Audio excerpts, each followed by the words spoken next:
Hey, yo!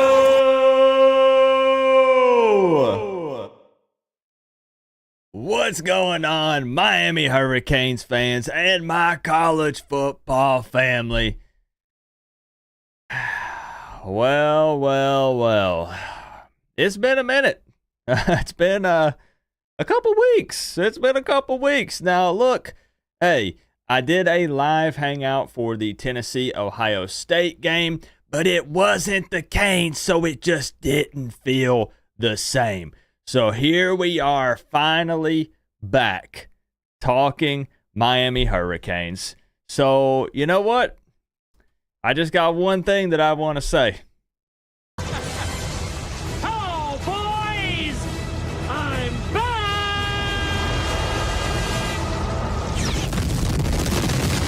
That's right.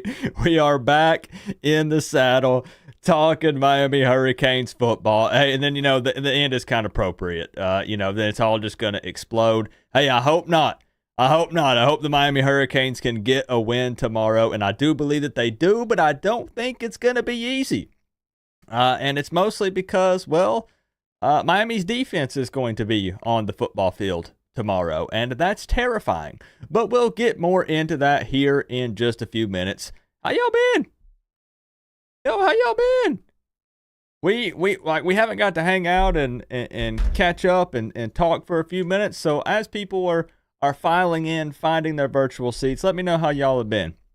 For real, I hope old Santa Claus brought you everything that you wanted for Christmas. I know many of us had an ACC championship game on our list, a national championship on our list for the Miami Hurricanes, and I guess we weren't good enough. We were not good enough, so we'll try again next year. Randy, good to see you. Patty in the building.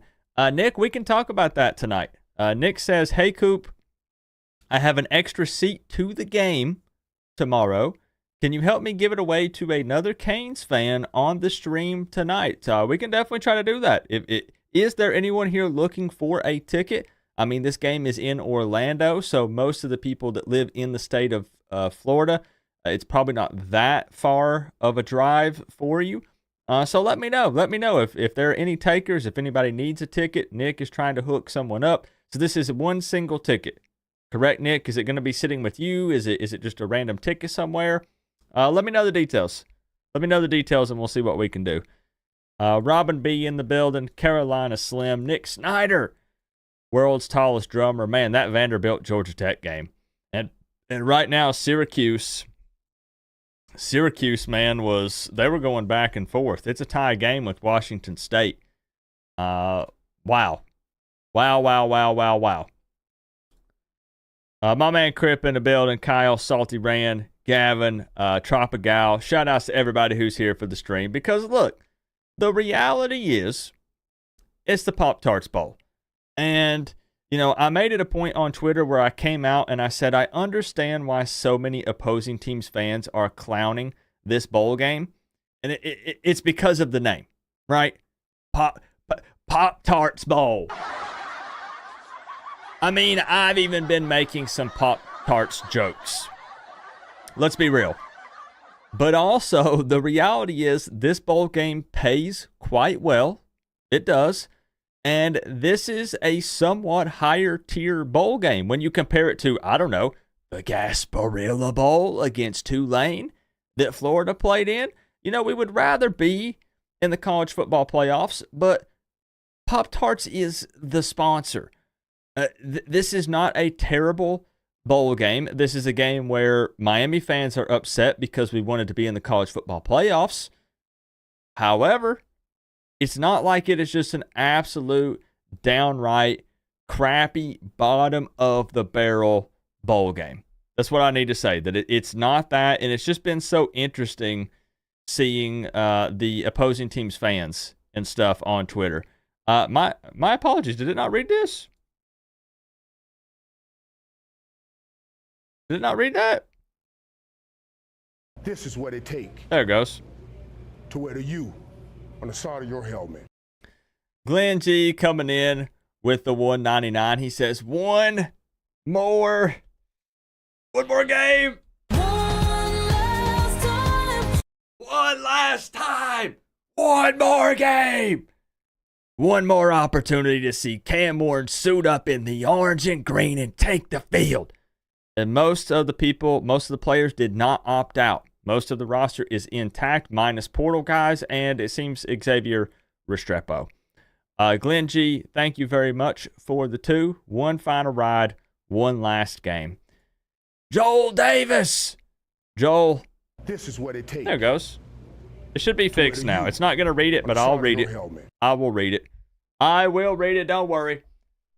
Joel Davis. Coming in here. What's he got to say? Surely nothing mean about the Miami Hurricanes, because I know that Joel is someone who respects the Pop-Tarts Bowl. I know this is a guy that says, wow, I wish this were us, but it's not. So let's see what he has to say. Santa brought us a brand new offensive line. Come to the Doak Takeover and I'll introduce you.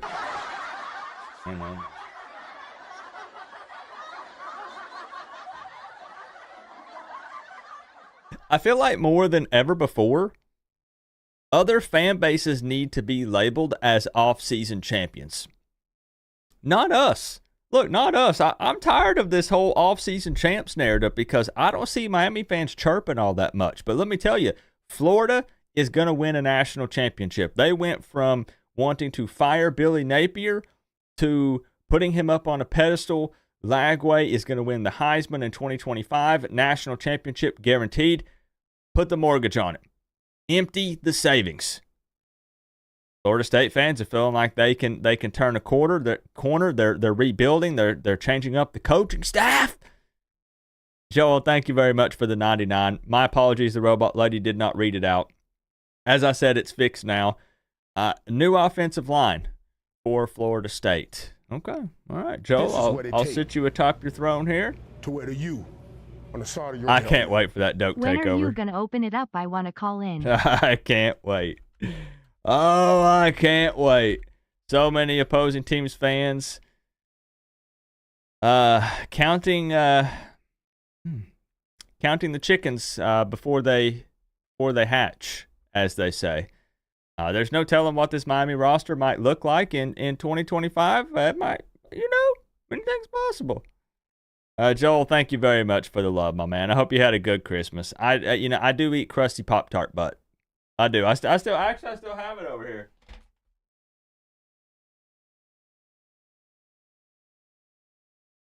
I can't believe there's so many wasteful people in here that don't eat the Pop-Tart butt. I learned this during the Tennessee-Ohio State live stream, that there are people that don't eat the outer edge. Apparently, you guys rip it off or you cut it off first, like how you do with bread, and you don't eat the crusty Pop-Tart butt. I was blown away. I genuinely had no idea that was a thing. I couldn't believe it.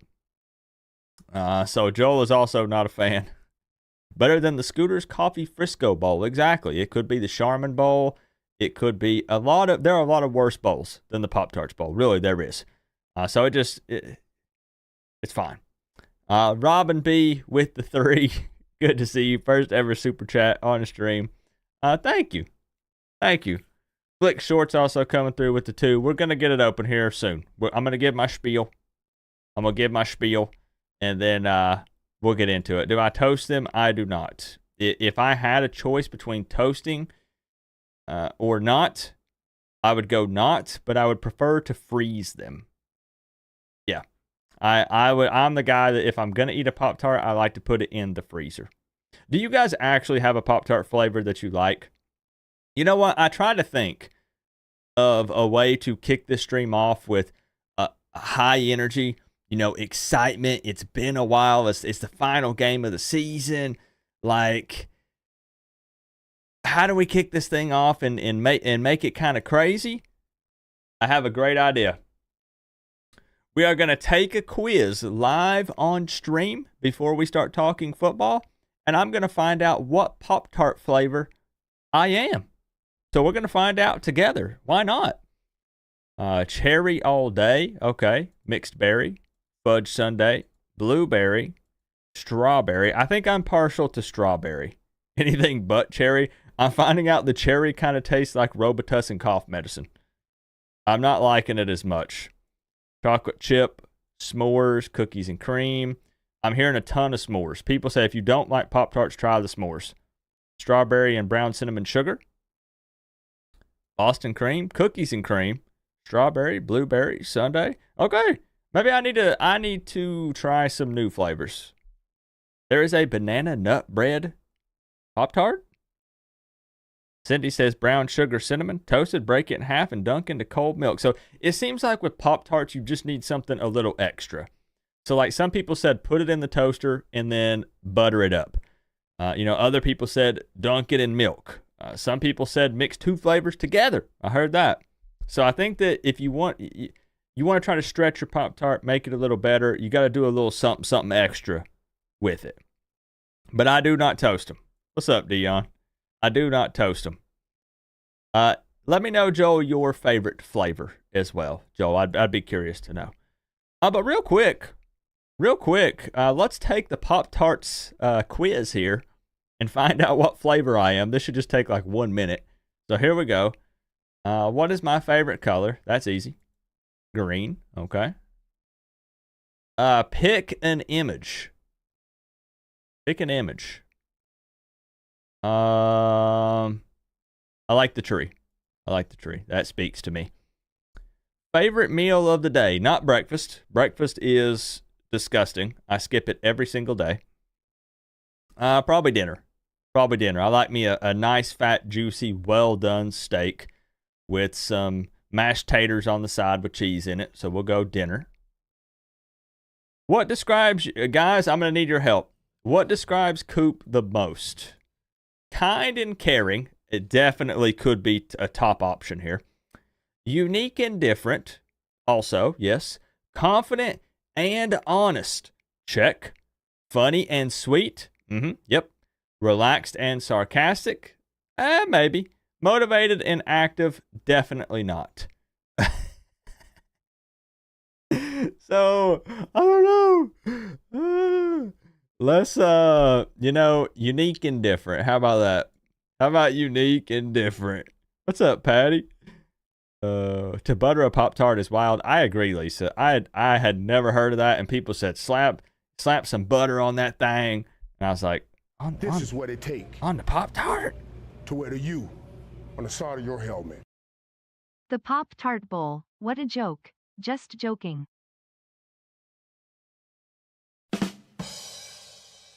Let the whole conference down, vibe. Unfreaking believable. Let the whole... Anyways, thank you for the 2. Thank you for the 2. Thank you, vibe. Thank you. And I'll give an update. Nick says you kicked your rear all year with content when you had 2 times kidney stones inside of you. I do want to let y'all know, Coop is officially kidney stone free. I had not 1, but 2 kidney stones removed. I did have the surgery. It was successful. The reason why there was a break in content, I promise we're going to get to football. Just bear with me. We have to catch up a little bit. They put a stent in. So basically they put a literal rubber tube thingy to wear the U on the side up you know where. I bet you Miami wouldn't have let ACC down I like agree. that. I agree. Man, Clemson. Leave it to Clemson to let the whole conference down. You know? Man. Thank you, Flix. But basically, they put a stent up in there, and it goes from your bladder up into your kidney, and I had to leave it there for like 4 or 5 days. Let me tell you, that first pee after your kidney stone removal surgery is as bad as the stone. It really is. And actually, every pee for the first 24 hours is just as bad, if not even worse than the kidney stone. At least it was for me. TMI, so close your ears if you don't want to hear this. Every time after I peed for 24 hours, I vomited after. To wear the U for the first day.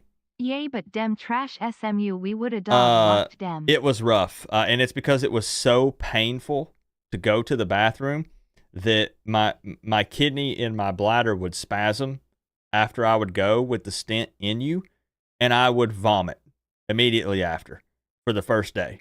It was bad, and it's very unsettling. Look, hey, I mean, look, as a man, okay, when there's blood coming out of it, I'm talking just straight blood, just a stream of blood. Also with blood clots, like, and you feel them.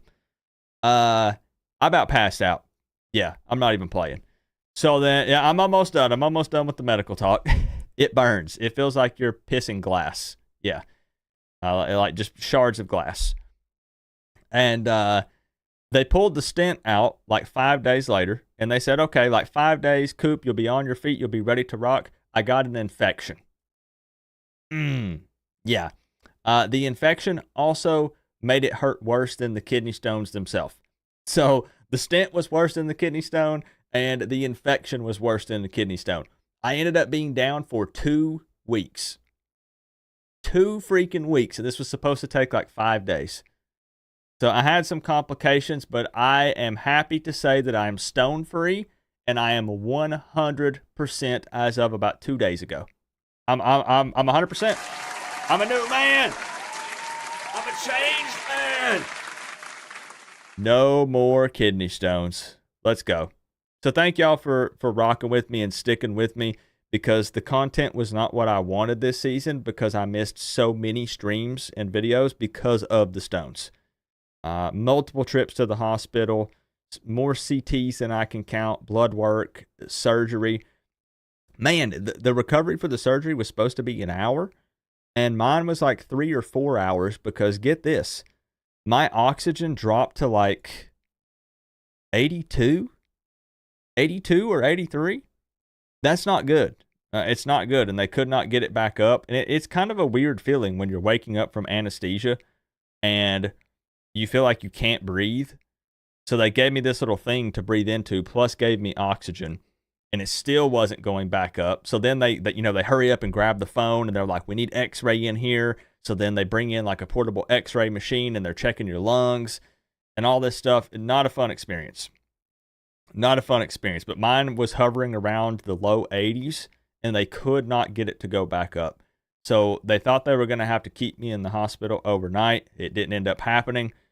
We pushed through it, and here we are. So anyways, if people ask, I just wanted to give an update, because that's been an ongoing thing. The kidney stone saga, it spanned across the entire college football season, but just as the season is now going to come to a close for the Canes, the kidney stone saga is over as well. Thank goodness. Thank goodness. Yeah, it should be much higher. Yep. But we had yes, they took them out. They took them out, Matthew. Only on the Coach Coop show can you transition from Pop-Tart flavors to bloody urine talk. Yes. And vomiting. Don't forget the vomiting. Good to see you, No Late 5-0. Don't forget that part. Anyways, I'm going to go with unique and different. We're almost done. Which career would I choose? Doctor, firefighter, musician, artist, mechanic, designer. I'm going to say doctor. I wanted to be a doctor when I was a kid. Favorite pet? That's easy. Dog. And favorite dessert? S'mores, blueberry cake, cherry pie, chocolate fudge cake, cookies and cream milkshake. I'm going to go cinnamon buns.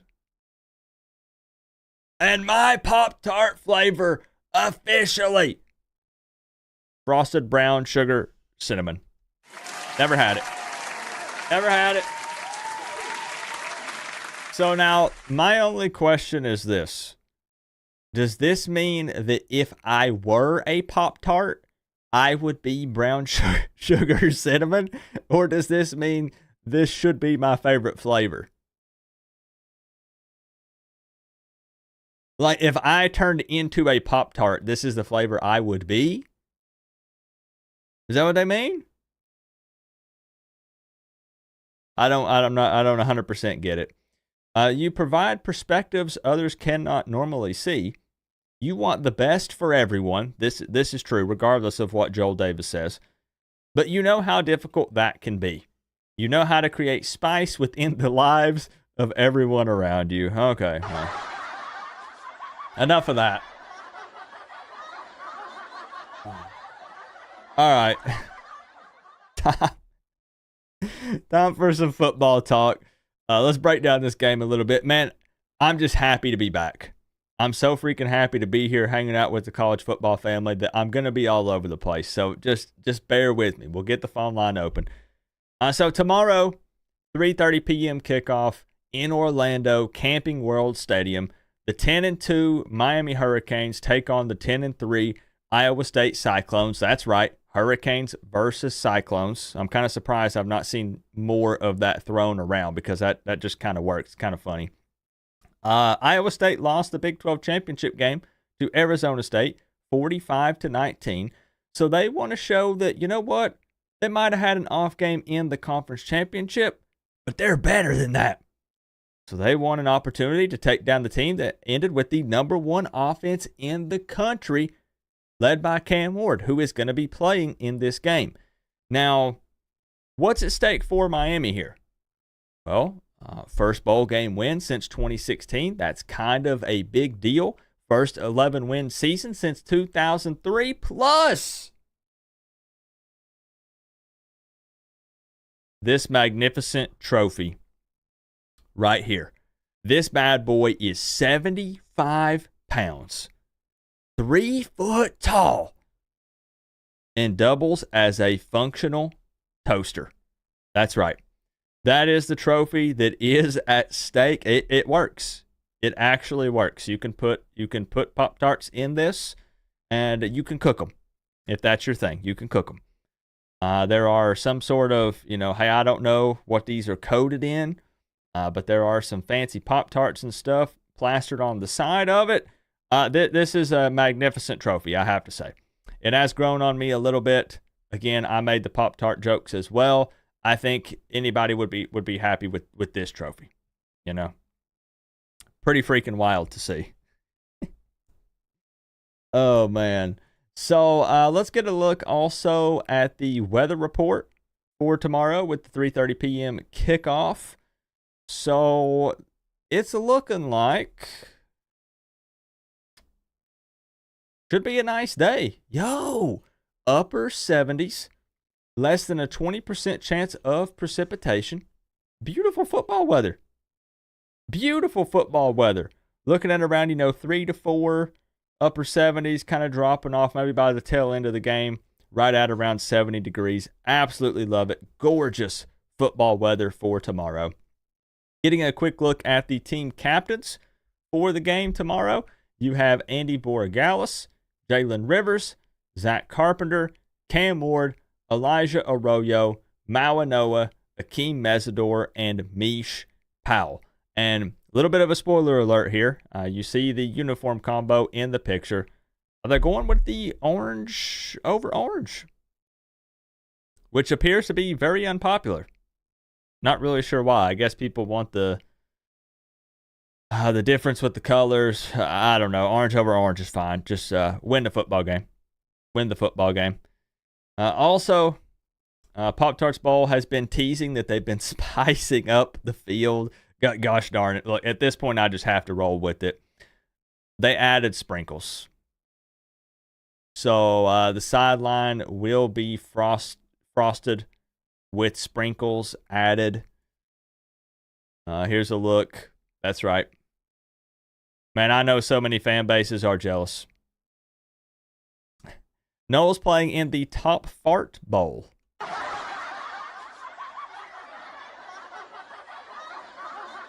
Yep, look at that. Look at that. They got a Pop-Tart in the middle of the field. I like the Miami end zone because they've got the U plus the helmet. Kind of missed opportunity, though. They could have made the entire field one giant Pop-Tart. So imagine like crust, the butt crust on the outside, but then make the entire inside sprinkles and frosted. Huge missed opportunity, but I mean, it is what it is. They at least spiced it up a little bit. So I can applaud them for that. Their social media team has been working hard to try to push it. they make a lot of jokes. They understand Pop-Tart Bowl, like, so it's been kind of interesting seeing what they've been putting out there.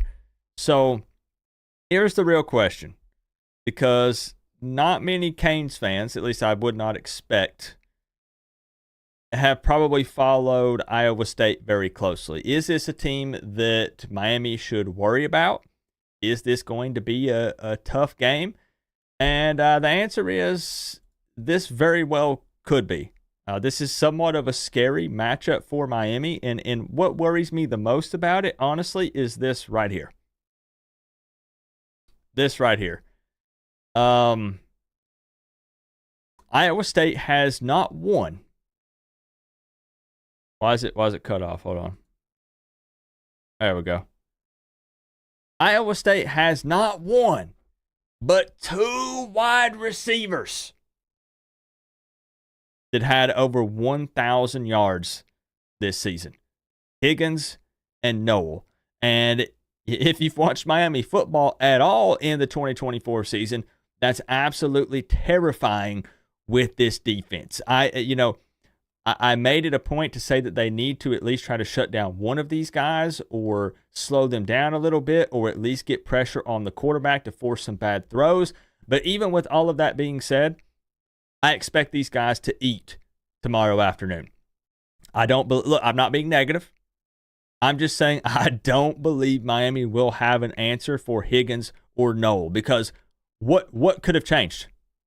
What could have changed, minus some younger guys playing, which is also scary in its own right, that they can come in and stop Higgins or Noel? And this is a team that's, Iowa State's not super pass heavy. They are quite balanced. They will run the ball. They like their running back as well. And their quarterback can run when needed. He's not like a super big dual threat scrambler type of guy, but he did rush for 7 touchdowns this season. So there is a lot that they throw at Miami that is very scary when talking about their offense versus Miami's defense. But the good news is that Cam Ward is playing. Damian Martinez is playing. Again, I don't believe Xavier Restrepo is playing. Horton obviously transferred out, has already committed to Alabama. Plus, you have some other guys that have hit the portal. So the portal guy's not playing. But for the most part, the offense is intact for Miami. And I think that they can put up some points on Iowa State in this game. I think Miami's playing with a bit of a chip on their shoulder. They believe that they should have been in the college football playoffs with that offense. Obviously, the defense is a different story, but they think that they could have went in there and competed. And this is their chance to say, you know what? This is the Big 12 championship game runner-up, the loser. But let's beat up on these guys. This is a higher tier bowl game. It's ABC, 3:30 p.m. on a Saturday. This is not a weekday game. Joel says they can't handle Miami's pass rush. I hope you're right. I hope you're right, Joel. So even with all of that being said, I do think I have Miami winning this game. But I have it a close one. When the lines released, I believe Miami was a 3.5-point favorite. They are now currently a 4.5-point favorite. And my score prediction officially was 34-30 in a close one. And man, look, I can't trust Miami's defense. I cannot trust Miami's defense, but I have to believe that a Miami offense that is almost at full power. I know he's not going to have Xavier Restrepo, the guy who's the guaranteed chain mover. I still think this offense is high-powered enough that I think they beat an Iowa State. What do you guys think? Be honest. Be real. It's not about being positive, negative, anything like that. Let me know really what you think. Because the reality is, dang, Joel says 42-24? 4.5-point favorite and the Canes win by 20? Dang, I hope you're right, Joel. Man, I hope you're right.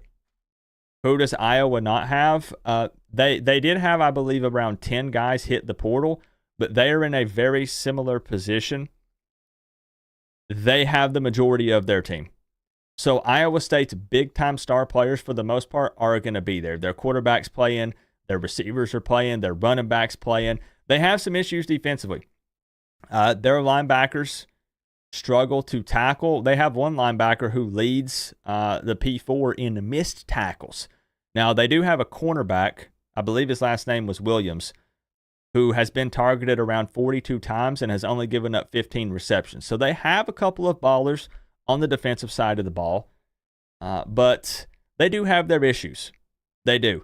The problem is for Canes fans, you're a little worried. You're very worried about the defense. And, that break, man, that break. And history says Miami loses this game. You lose 2 of your last 3. And Miami hasn't won a bowl game since 2016. So the outlook is not good, really. But I gotta believe, man. I gotta believe that this offense can come out and keep it close with Iowa State. I don't think it's a blowout on either side. I don't think that Miami, I'll just be honest, Joel, I don't think Miami can come out and win by 20. I don't think they can. But maybe I'll be surprised. In my preview video, most people picked Iowa State to win. And I'm talking people who are diehard, like every game this season, they picked Miami, and they said, you know what, Coop? I can't. Miami hasn't won a bowl game in forever. A lot of people even also mentioned that Iowa State hasn't won a bowl game since 2020. But guess who it was against? Yes, COVID year, I get it. But it was against a Mario Cristobal-led Oregon team. I know that technically that doesn't matter. It doesn't mean anything. That's 4 years ago. Mario is now at Miami. But it's still just something where us Miami fans, a lot of us, that's like in the back of your mind, right? I'm like, okay, it's been so long since they've won. Mario Cristobal lost to this team in 2020 in a bowl game. 2,000-yard receivers on their squad. Miami's defense has been giving up big chunk yardage plays. But I think that this is very important for a lot of reasons for Miami to win this. They went out, looking bad in the regular season. And I said you need that positive momentum exiting the season. And the regular season finale left a bad taste in our mouths. So here is a little bit of a chance at redemption, a chance to say, you know what, we can come out, we can win this last game. And, bro, listen, can we be 100% real for a second here? Oh, man. I don't know if I'll be able to take it after all the trolling I've seen this week of all the fan bases saying, ha-ha, Pop-Tarts bowl, ha-ha, you're playing in a bowl game that revolves around a sugary pastry, ha-ha. If Miami loses the Pop-Tarts bowl, to wear to you on the side of your helmet. I will never hear the end of If it. the Cyclones can keep it within 14, I'll hand deliver the $1,000 I owe you for Miami beating us this year.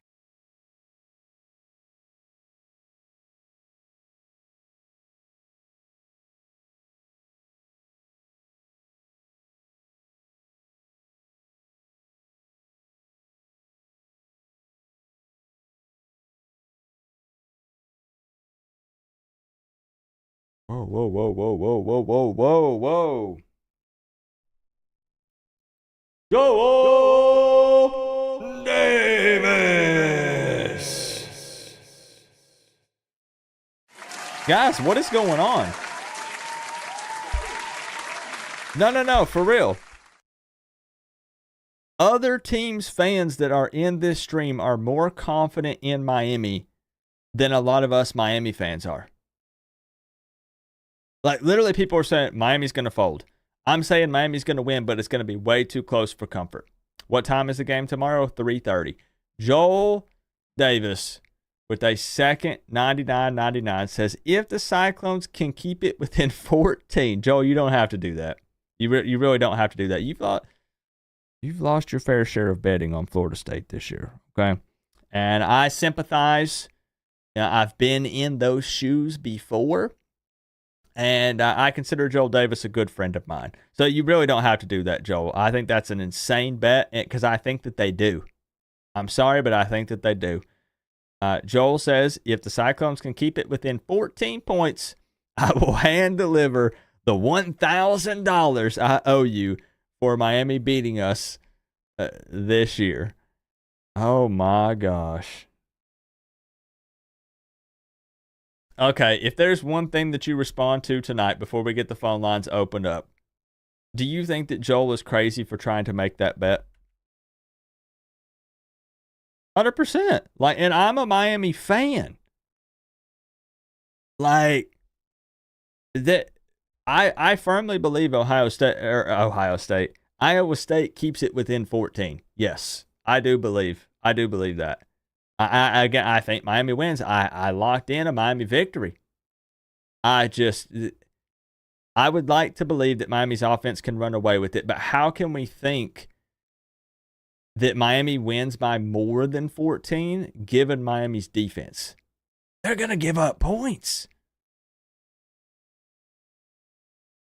I have 10 Ben Franklins here with a sticky note that says Coop on it. Okay, Joel. Let's see. How long does it take you to get to my house? Go ahead and start the drive now. Go ahead and get that car warmed up. Put in a full tank of gas and start heading my way. Come on down, Joel. Thank you, man. I appreciate you. I hope you're right, though. I would love a big victory for Miami, being a now 4.5 point favorite.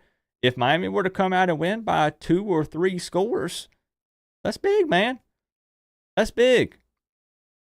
If our defense makes 3 stops, we win. Okay.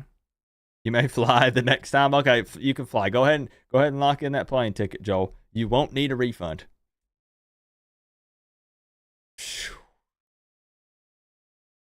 Man. Okay. All right. You mad man. Goodness gracious. Unbelievable. I do think it will drive Miami, a little bit because, well, I mean, who doesn't want to try to take this trophy home? I'm just saying.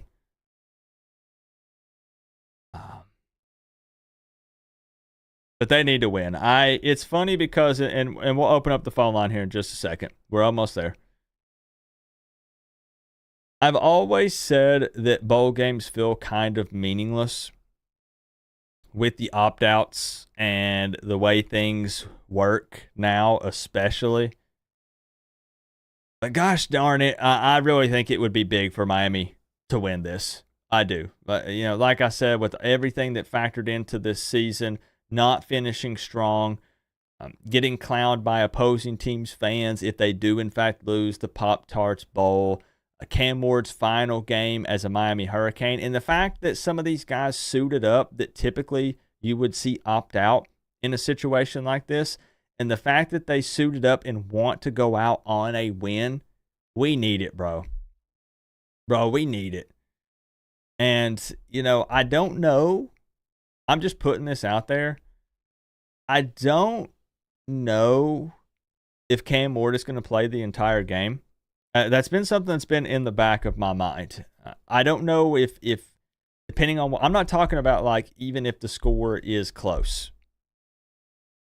I don't know if he took a couple big hits, if they would pull him out of the game. I don't know if he says, Coach, that's not happening. I'm playing the 4 quarters.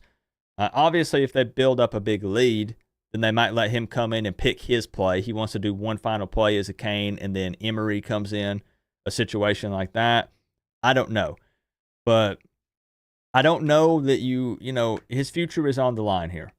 So that is something that I appreciate him being willing to play, but I was shocked that he did. This is a guy we're talking about is locked in as a first-round pick, a top 3 or top 5 pick potentially here with these teams that are looking for a quarterback. And it's awesome to see him opting in, not opting out to play the game. But it is scary. It is scary. And each situation's different, but they need a win here. They need a win here.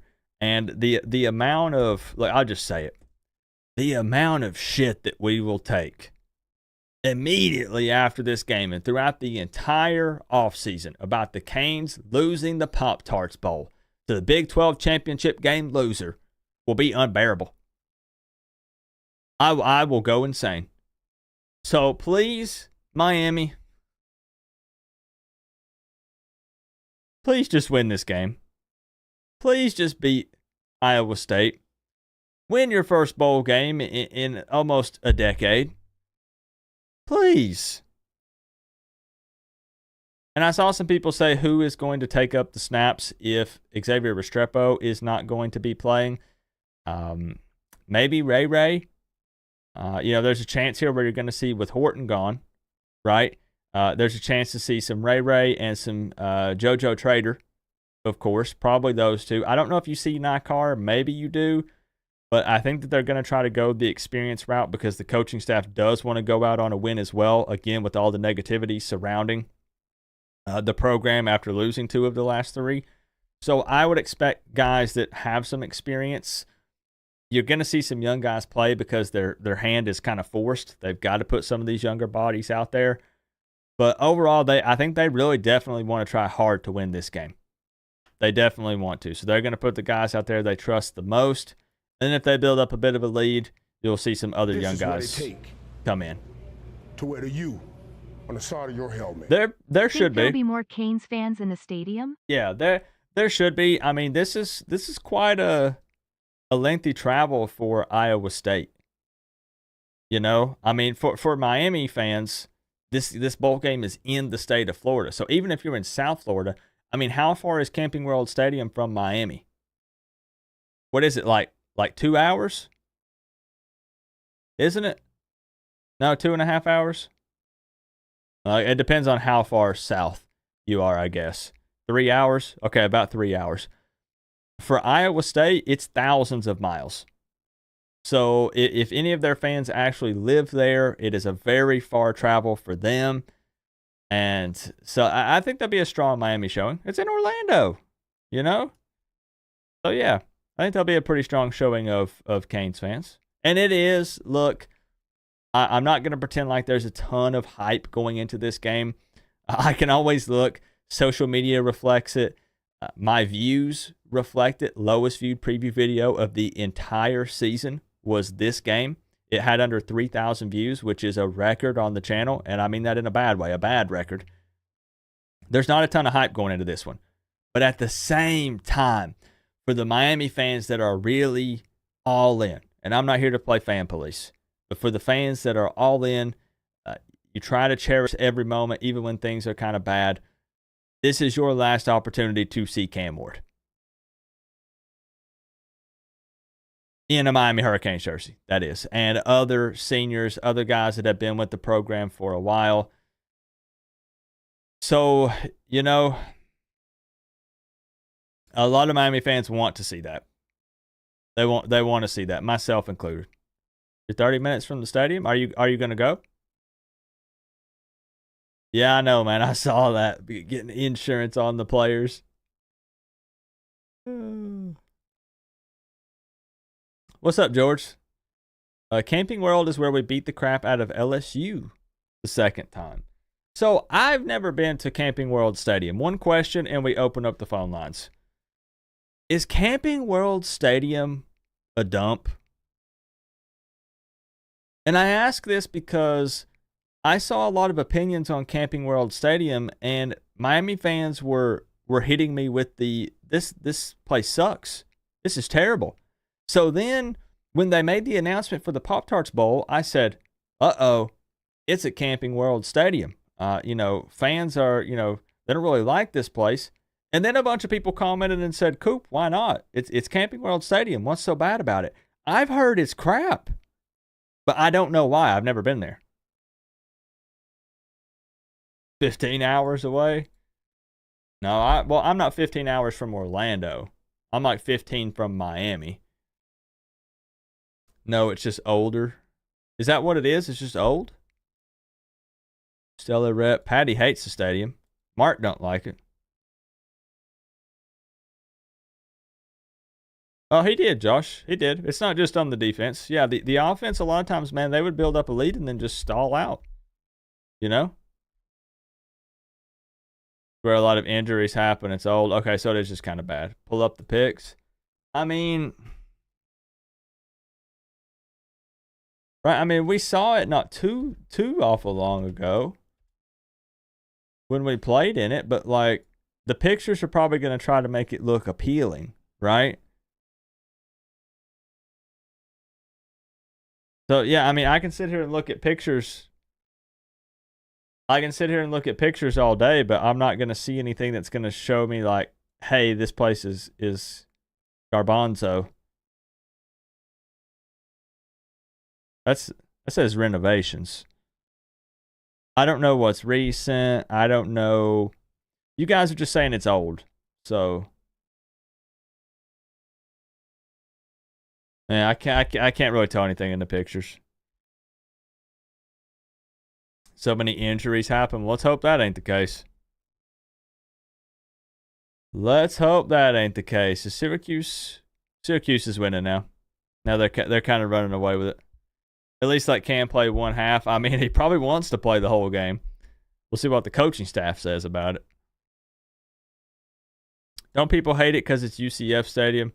A lot of people don't like UCF after they whined and cried. I don't know, man. I'm seeing a lot of people that just say it's old and dingy, I guess. This is what it take We're about to. to wear the U on the side of your helmet. Did you open it? We're about to. Thank you, Flicks, for the 2. I don't think it's their stadium, but I think it's more so just because it's old.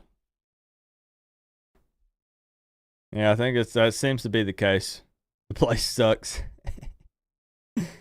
All right, so what we're going to do, y'all, is we're going to open up the phone line here. We'll try to take phone calls for like maybe half an hour or so, 45 minutes. $250 is still on the line. So this is your last opportunity. If you're new here, all you do is call the number on the left-hand side of your screen, 865-229-4131. If you can figure out what it says in between the Pop-Tarts, it's kind of hard to read. And give your score prediction for the game. If you get it right, you win $250. Last chance. Nobody has won it yet this year. So this is your last opportunity to do so. Call George. You think he's been drinking? I'm starting to wonder the same about Joel after this bet. After this right here. I swear, I'm not holding Joel to that because I just think it's too crazy to do. I think that's too crazy. All right, let's open up the phone line.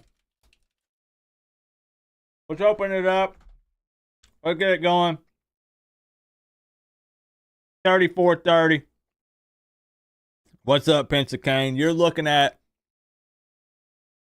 a stoneless Coach Coop. That's right. Yeah, buddy. All right.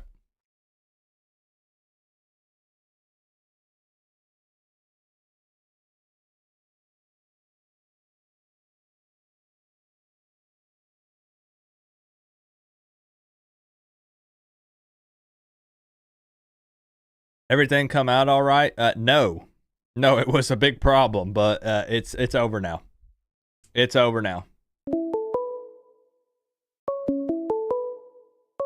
That's the important part. Well, hello, Mr. Schneider. What's up, Coop? What's up? I got to ask you something. As a Florida State fan, you would not be upset about being in the Pop-Tarts Bowl, right? No, not this year. That would be a pleasure. Okay. I'm also going to ask you, can I rapid fire some questions at you just really quick? Oh, yeah, feel free. Okay. Nick, what is your favorite color? Red, blue, green, yellow, purple, or orange? In truth, it's green. Green, okay. Nice. It's one of Miami's colors. I get it. Pick a number 1 through 6. 5. All right. What's your favorite meal of the day? Breakfast, lunch, dinner, dessert? Dinner. Dinner. Good choice. What describes you most? I'm gonna for Nick. I'm gonna say kind and caring. Very, very kind man. Let's see. Appreciate it. Which career would you choose? We're almost done. Doctor, firefighter, musician, artist, mechanic, designer. Artist. What'd you say? Sorry. Artist. Artist. Okay. Favorite pet? Dog, cat, fish, parrot, lizard, rabbit. Cat. Cat. He's a cat man. All right. And final question here. Favorite dessert? S'mores, blueberry cake, oddly specific, cherry pie, chocolate fudge cake, cinnamon buns, or cookies and cream milkshake. Cinnamon ones. Nick Snyder, you are also a brown sugar cinnamon Pop-Tart. Great. Nice. Ooh. That's pretty exciting, right? Now you know. Now you know. Yeah. So do you think you think that's pretty crazy for Joel to think that Iowa State can't keep it within 14? That Miami's... No, I'm with them. I mean, This is what it takes. it just when you guys have To wear the U Cam on the and side the of other your team helmet. doesn't, Let me in too, Coop. despite having a defense that is here, the Big 12 doesn't have any real NFL talent on any of their teams. Miami does, and even in the bowl game they do. So I think 14 plus is more than good. Man, is it just... I think for me it's all of the past issues with bowl games with Miami, even though technically that's kind of irrelevant, right? Like what they did last year, the year before. Stuff I would agree, but like the coaching staff and the players for the most part have approached this with a different mentality. So the team's generally still together. Like you're missing X as your main man, and that's kind of it. So maybe I'm just scared and shouldn't be. Yeah, but I mean, where is Iowa State on your schedule? Like, are they nearly as good as Syracuse and Georgia Tech? I don't know. I think it's kind of up for debate. I mean, I guess. Let's see something. Let me refresh my memory on who they beat this season. Yeah, me too. Let's see. I looked at it when I was doing the preview video, but it's been a minute. So Who did Max pick for the game? He picked Miami. Okay. So they beat at the time a ranked Iowa by 1 point, 20-19. Let's see. They beat Arkansas State. They shut out Houston 20-0. They beat Baylor 43-21. West Virginia 28-16. Survived UCF 38-35. They lost to Texas Tech, who is losing to Syracuse at the moment. Or not Syracuse, excuse me. The Texas Tech was... wow, I just went blank. Who'd they play today? Texas Tech played today or is playing now? Yeah, I forgot. Wow. Hold on. Houston's up 2 scores. Arkansas, that's what it was. So they're losing to Arkansas at the moment. Their losses in the regular season were to Texas Tech by a point and to Kansas by a 9. Kansas had a down year. Like they were pretty good the last 2 years. This year they dipped. So And then we They all got stomped know, by Arizona State. Arizona State was not even close in the Big 12 championship. Yeah. Man, So I think it's just Miami's defense and the history of piss poor performances in bowl games that have got me, man. Because when I look at this, I can play that game where I talk myself into saying, well, this should be a win for Miami for sure. Yeah, but I think that's why fans like Joel and I are more confident, because being just objective, like without prior history, and just saying, looking at the team composition right now, you've got Cam Ward, you're not running with like Emory or someone. Mill State hasn't done much all year. The Big 12 is way worse than ACC as far as conference. So, I mean, Miami, what they have done against good teams is put up 40 to 50. So it just doesn't seem like they're going to keep up with a shootout. Yeah, it'll be interesting because Iowa State's allowing around 22 points per game, and Miami is going to surpass that. Yes. But how many are we giving up? Okay. I can't. I can't believe that there are two Florida State fans trying to talk me into believing more in Miami than I am. Well, it's because we don't have a dog in the fight, and it's just like we're just sitting back looking at just straight facts. Like if you're concerned with history and stuff, if you want to go down the list of Miami's defeats, it's just who was in that game, who was the opponent, who cared more at the time. Right now, it seems like Miami cares more at the time. They're playing in Florida. This is kind of prestige, playing a flag. It's Cam Ward's last game in the jersey, so it seems like everything is going in that direction. Yeah, and that's the thing. I mean, I do have Miami winning. I think Right. it'll be closer than I'd like it to be. Okay, so here's what we'll do. Nick, we will kick it over to the let's cross our fingers and hope and pray this still works. We've not opened the score prediction cam in a while. There it is. All right. So everything's still functioning as it should. Let's get you on here. Let's get that score prediction. Let's see. Excuse me. All right. So Nick. Yeah, so no dice this time. Okay, no dice. So an actual straight up score prediction here. What do you got for me? 45-28. Kane. Woo! Okay. Wowzers. Let me lock that in here.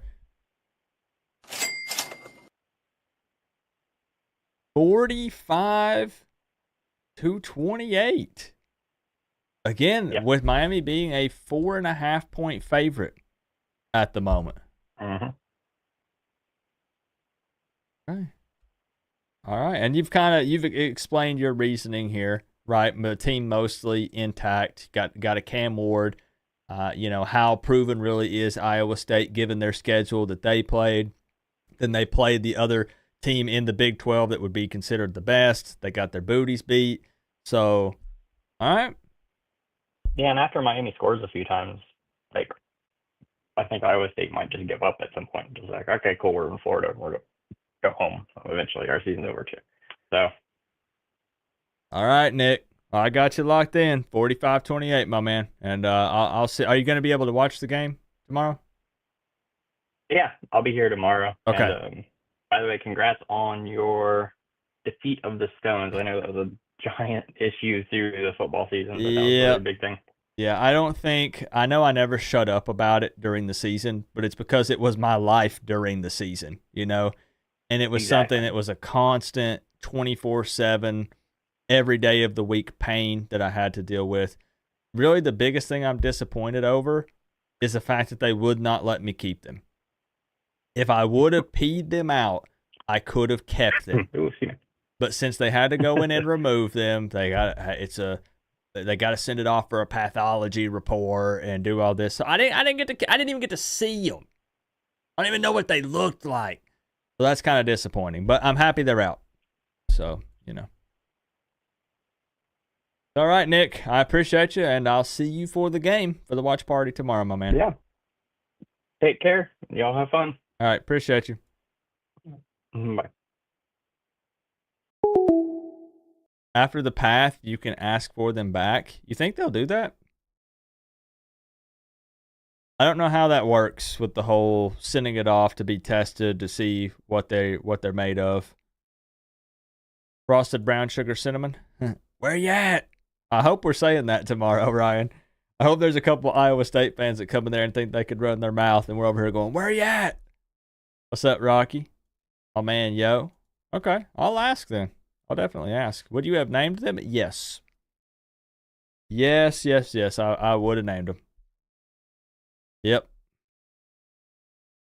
Yeah, they've had some interesting Pop-Tart flavors. I need to just try some different ones.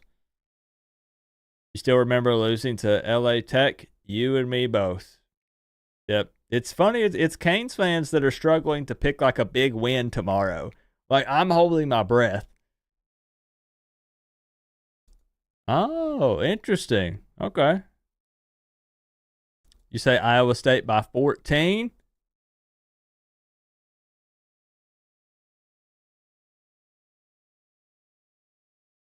Traumatized past? Yeah. Let's get the phone line open back up here. Get some more phone calls in here. This is the final call-in show, guys. This is it. Final Miami Hurricanes game in 2024 tomorrow. Final call-in show tonight. Let's finish strong, man. Let's finish strong. My man, Daytime Cheese. What's up? Yo, Coop. Are you a fan of Pop-Tarts? Oh, I love Pop-Tarts. You love Pop-Tarts. What's your favorite flavor? Cookies and cream. Cookies and cream. I've never tried that one. This is what it takes. That one. You. The crust part is chocolate, isn't it? Hey, Co-op. Yes. Oh man, that's why I've not tried it. I mean, I'm a big chocolate guy, so. Does it taste like an Oreo? I think it does, yeah. It's very similar. Okay. I wonder if you dipped that in milk. Could you dip a cookies and cream Oreo in milk, and it'd be like? I don't know. I'm not the biggest milk fan, I will say. Oh, okay. But I don't dip my Oreos in milk. Coop, Raw. you don't like chocolate? It has grown on me a bit, but I'm still not a huge fan of chocolate. Coop. He thinks well-done steaks are the best. No. When I've told this story before. You know when you we're talking about vomit a lot in this stream. It's very unfortunate. You know how when you want to throw up because you know you'll feel better when you're sick? So you're like, my stomach hurts. Like, if I just throw up, I'll feel better. What I do mentally is I picture myself eating chocolate and I will vomit. So you could say I'm not a huge chocolate fan. Yeah. Yeah, I'm seeing the cookies and cream Pop-Tart in the top right. It's making me very hungry. Or top left. Keith, thank you for the 2. Good to see you, my man. All right, so daytime.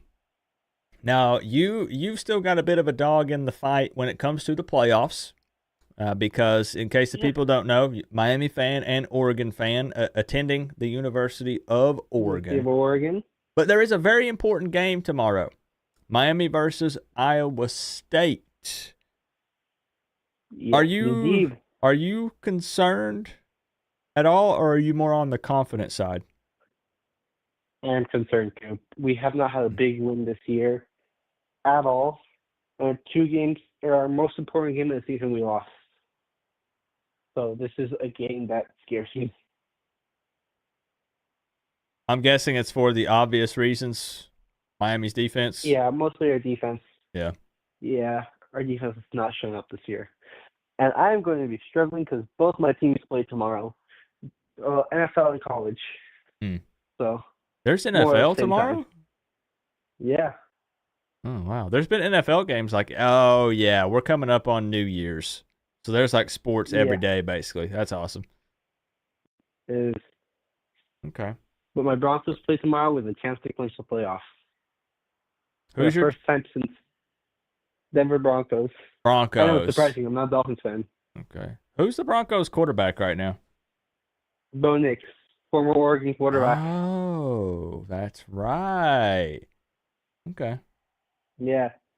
I was audibly screaming in my room when we drafted Bo Nix. This is what it take I thought we to were wear going the to figure it U out somehow. on the side of your If you don't helmet. mind, give me just a second Apparently, here. the ACC is a lot weaker than we thought. It is like the ACC teams are nurturing from a bottle of NyQuil produced by a rubber rat raised by Trojan condoms. From none other than the man who always brings the fire analogies. Daytime, Keith just compared ACC teams to something that is nurturing from a bottle of NyQuil produced by a rubber rat raised by Trojan condoms. So, Keith, thank you very much for the 10. You're not wrong, though. You know, they ended up sneaking 2 ACC teams into the playoffs and both crapped the bed. SMU and Clemson. Now, in the bowl games, at least, you know, it looks like Syracuse is beating Washington State. But then Georgia Tech ended up losing that game to Vandy, right, today? Yeah. But I don't think Vandy's that bad of a team this year. 35-27. And to be fair, college football math does say Georgia Tech would. Because Vandy beat Bama, and Bama beat Georgia, Georgia beat Georgia Tech. So Vandy had already beat Georgia once. College football math was just right in that point. Yeah. I don't know. I'm still a little bitter over the whole losing 2 of the last 3. You know, even if you felt like Miami was not going to make it past the first round of the playoffs or wherever they ended up falling, if they had won the ACC championship game or whatever, right? If it was the ACC championship game, we would have been top 4. If we would have been ranked above Boise State and above Arizona State.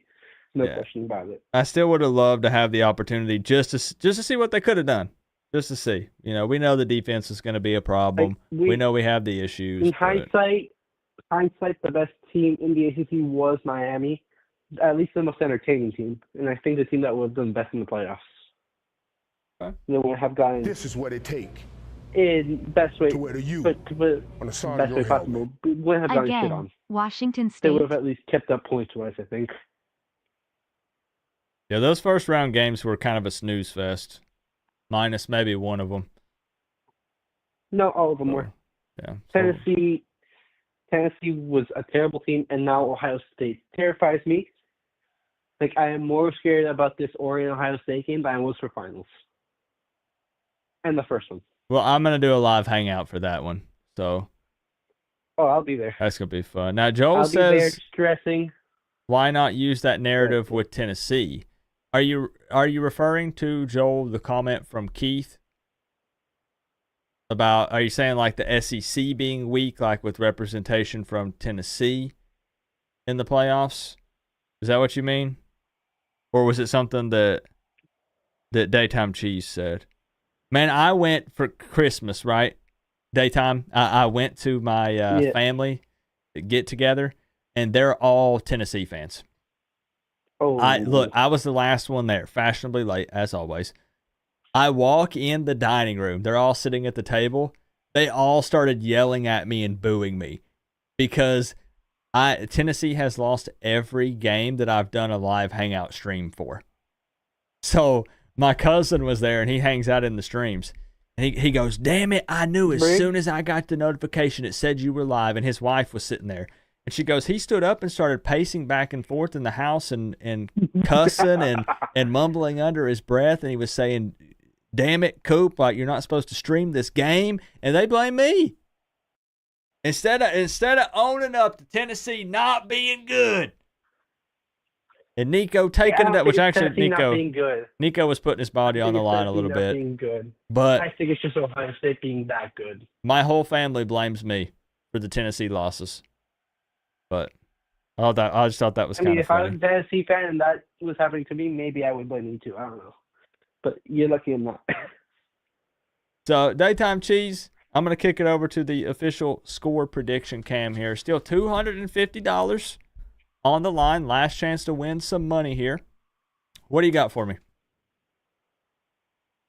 Give me Miami, 42. This is what it take Iowa State, to wear the 34. U on the side of your helmet.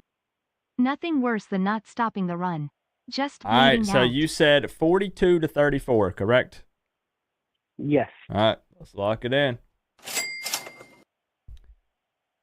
Now, I'm looking at this Oregon-Ohio State game on YouTube. Oregon always, a couple days after the previous game, they have a series called Ducks versus Them, which basically shows the team meetings and everything. That's where the entire Dan Writing speech about Gladiator came from and all of that. And I was rewatching the Ohio State one, and I realized how lucky we got in that game. And I am terrified because I truly believe the winner of Oregon Ohio State is the national champions. Okay. So do you think Oregon wins?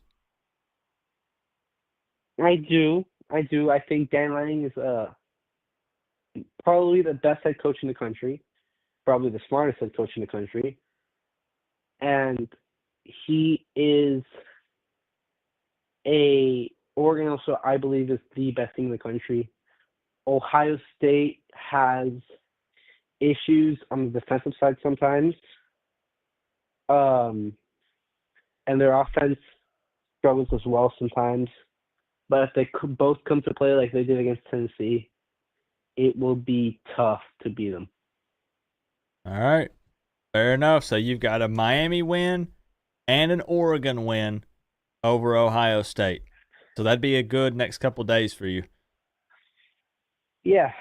And the Broncos winning against the Bengals and clinching the playoffs. That would be a great if that happens, this football weekend would be great. Yeah. All right. This is So what it Daytime take Cheese, I got you locked in, my man. wear the I U appreciate you as on the side of always. your helmet. And like I said, we'll be live for Mark that down the Oregon bet game between too. me and George the Gator, I'll be please. there. If you need me, I will be This is what it take on. Like, if to you wear need the me on U screen, I will be on on the side of your screen. helmet. I can Co-op, stream are you that game Gunji to react Miami like Bowl game? You did Zach Jones, and my entire reactions to that game being stressed out. Because it's going to be a hell of a game, for sure. Yeah. Maybe game of the year. It's going to be a good one. All right, Daytime. Yeah. As always, I appreciate you, my man. All right. Peace out, dude. All right. Peace out, bro. Daytime Cheese has got a lot on the line over the next 4 or 5 days.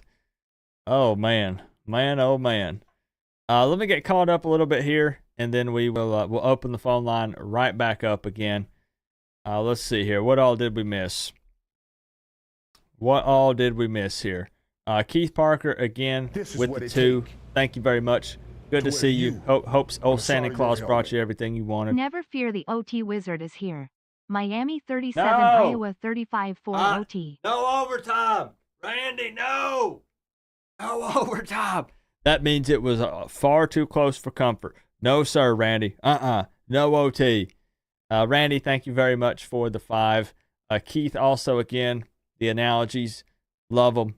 Thank you very much for the Big 10. Ryan Griffin, thank you for that Canes fan membership. He says, Coop, we celebrate this month and many more to come. I hope so. Man. Thank you very much with the touchdown selly emojis. Appreciate you, Ryan. Welcome to the fam. Keith Parker with 2 also. Again, Washington State. Yeah, I feel you. My man Duck, a.k.a. the Mullet Run with the Big 10 as well. Nothing worse than not stopping the run, just bleeding out. And, Duck, I'm actually very glad that I've told you this before, but that you're very vocal about that on social media. Because I see the backlash that you get because you'll just call it out, right? And you did that last year. You did the year before that. And people just instantly go to, who's this crazy man? What's this crazy guy saying? And a lot of times, again, some of those things that you say end up being right. When looking back at that Georgia Tech game and not being able to stop the run, even though you know it's coming, like it was so frustrating. And funny enough, not funny, but that's happened many times for Miami. It's been very frustrating. I would like to know what your prediction is for tomorrow, if you don't mind. If you haven't put it in there already, or maybe I missed it, I'd really be curious to know. Given the history, given the defense, given everything that's played out this season, a pretty balanced Iowa State team, 2,000-plus yard wide receivers on their roster, but most of the Miami players showing up and playing. Who you got? What do you have? Yeah, man, I picked Tennessee to win that Ohio State game. Made me look like a big fat idiot. Joel with another 99. What has he got to say? Mark down the bet between me and George the Gator. Okay, hold on.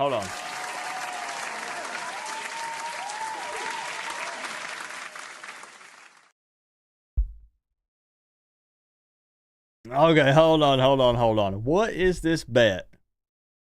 I know there's so many. I love the bets, Ryan. I love it. Joel has lost so many this year. Like I said, I feel bad. I feel kind of bad.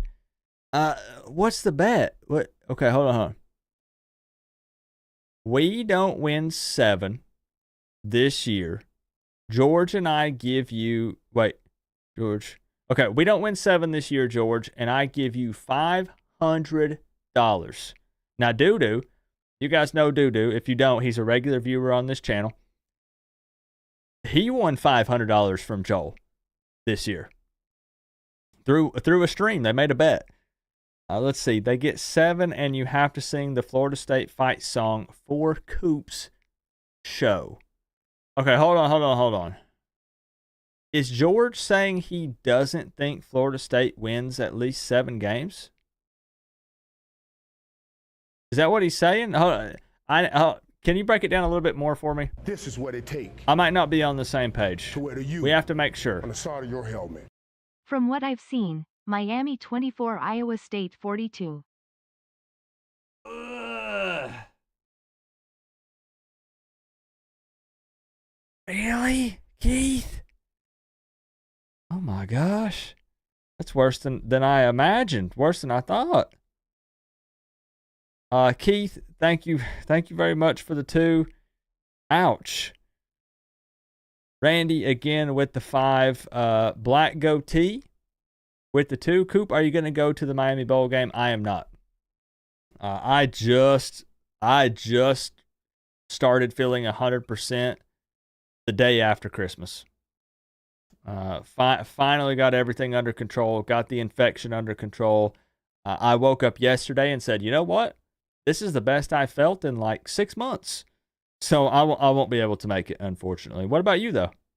Are you going to be there? Duck is picking Iowa State. Miami will come out flat. No, you've got Miami. Bad matchup. Miami comes out flat, but wins a close one, 31-30. Okay, we're in the same realm. Duck, 100% in the same realm. I got 34-30. Same thing. I think it's close. I think the only people who don't think it's close is a handful, select few Canes fans, and all the Florida State fans in here. Tropical 35-21. Hey, you won some. You did win some. That's true. You didn't lose them all. I just need to make sure I fully understand this bet that is happening. To wear the U on the side of your helmet. Expect the worst and hope for the best co-op. So I need to know if this bet is about Florida State or Florida. That's where I'm lost. Let me make sure.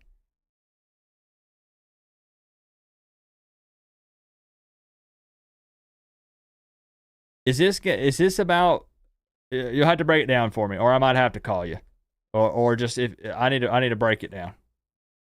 I'm lost. What's up, Bryce? I got too much going on in my head. 7 total wins, and George sings for us. FSU wins. So George does not believe that Florida State can win 7 or more games in 2025? Is that what George is saying? Oh, George is a great guy. We love George. He's saying that he doesn't think Florida State can win at least 7.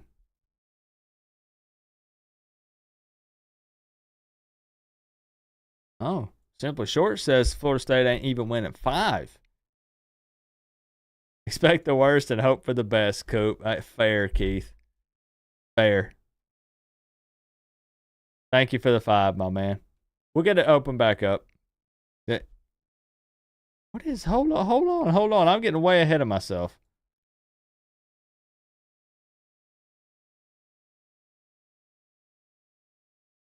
I mean, they don't even have a full locked-in roster yet. I don't know the coaching staff. But hold on. Then we'll shift right back. Yo. Florida State opens with Alabama next year. Then they have East Texas, Kent State, but then they have to do Florida, Clemson, Miami, Pitt, Virginia Tech. Whoa. Then Wake Forest, NC State, Stanford, and Virginia. Hey, I appreciate you, Rough Riders. We're here to have fun, my man. Alabama is at Doak. We're at Doak. We'll be there. At Clemson. That's in the swamp. Oh, dang. That's kind of... At Stanford. Tech is only good when they play Miami. Fair. Yeah.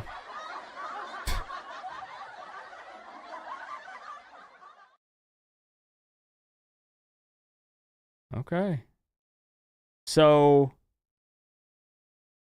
Joel and George are betting that Florida State. Joel says Florida State will win at least 7. George says no. Do I have that right?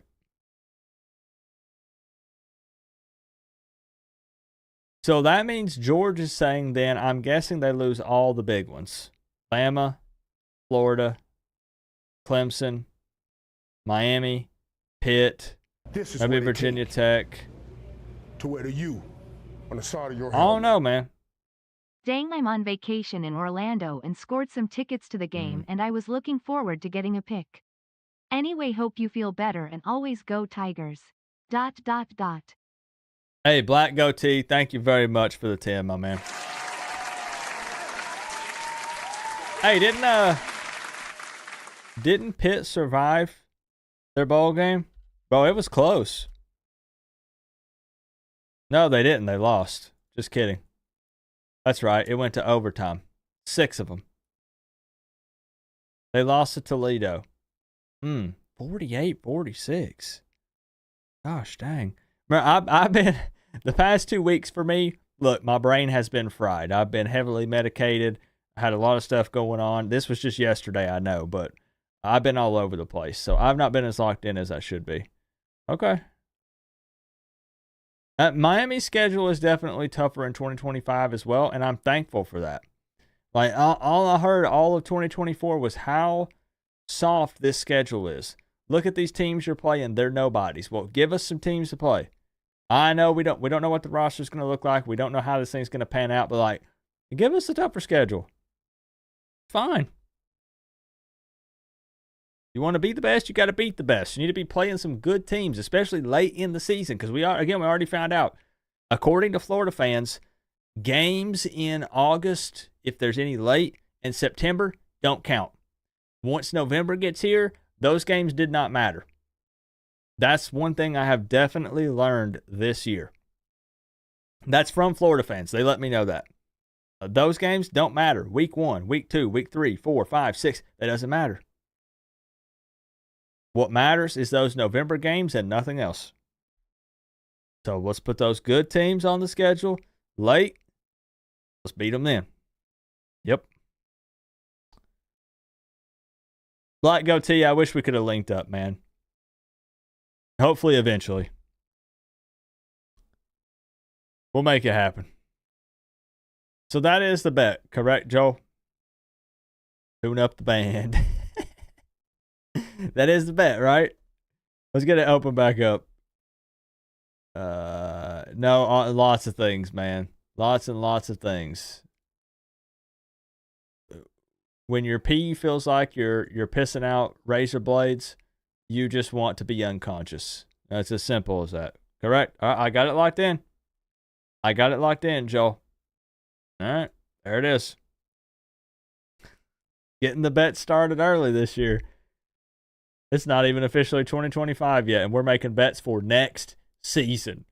Don't even have rosters locked in, coaching staff finalized. It doesn't matter. All right, I'm here for it. Phone line's open. It's open.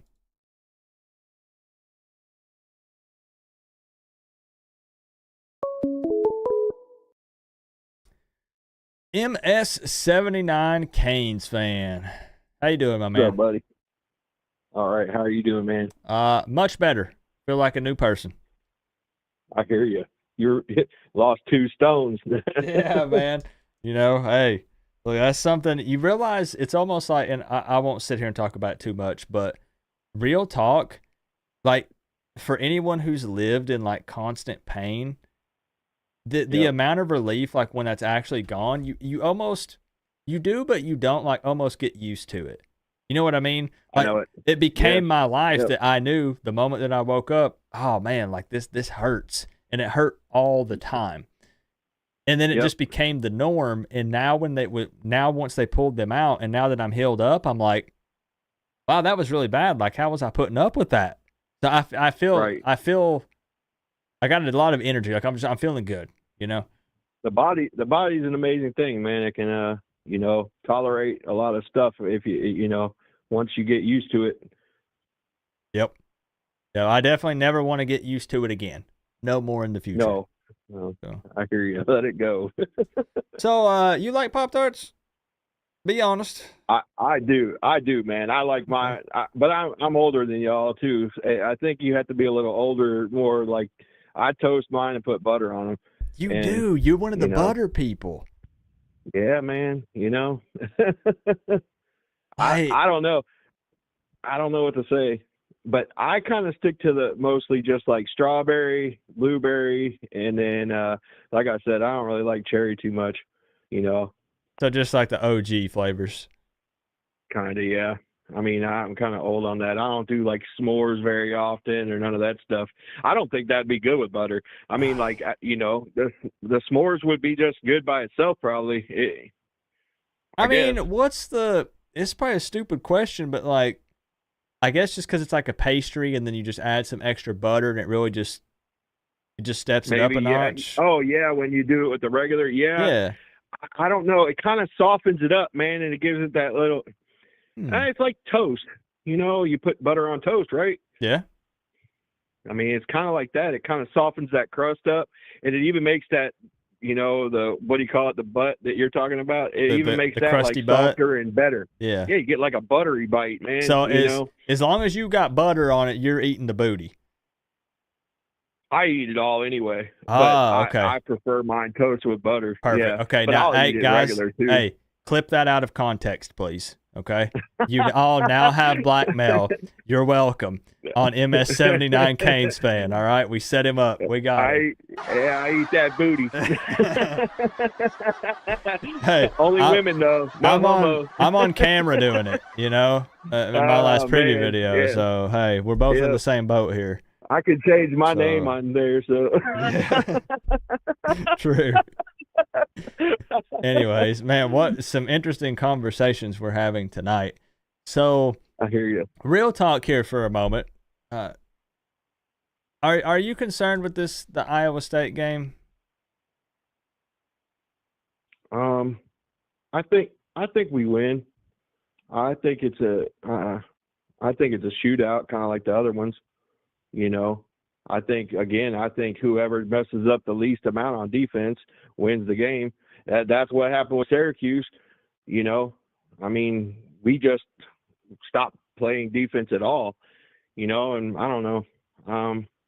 Man, I think we win. I don't think it's a blowout by either team, because even with Syracuse loss, we only lost by a little bit. Neither of our games were by that much of a loss.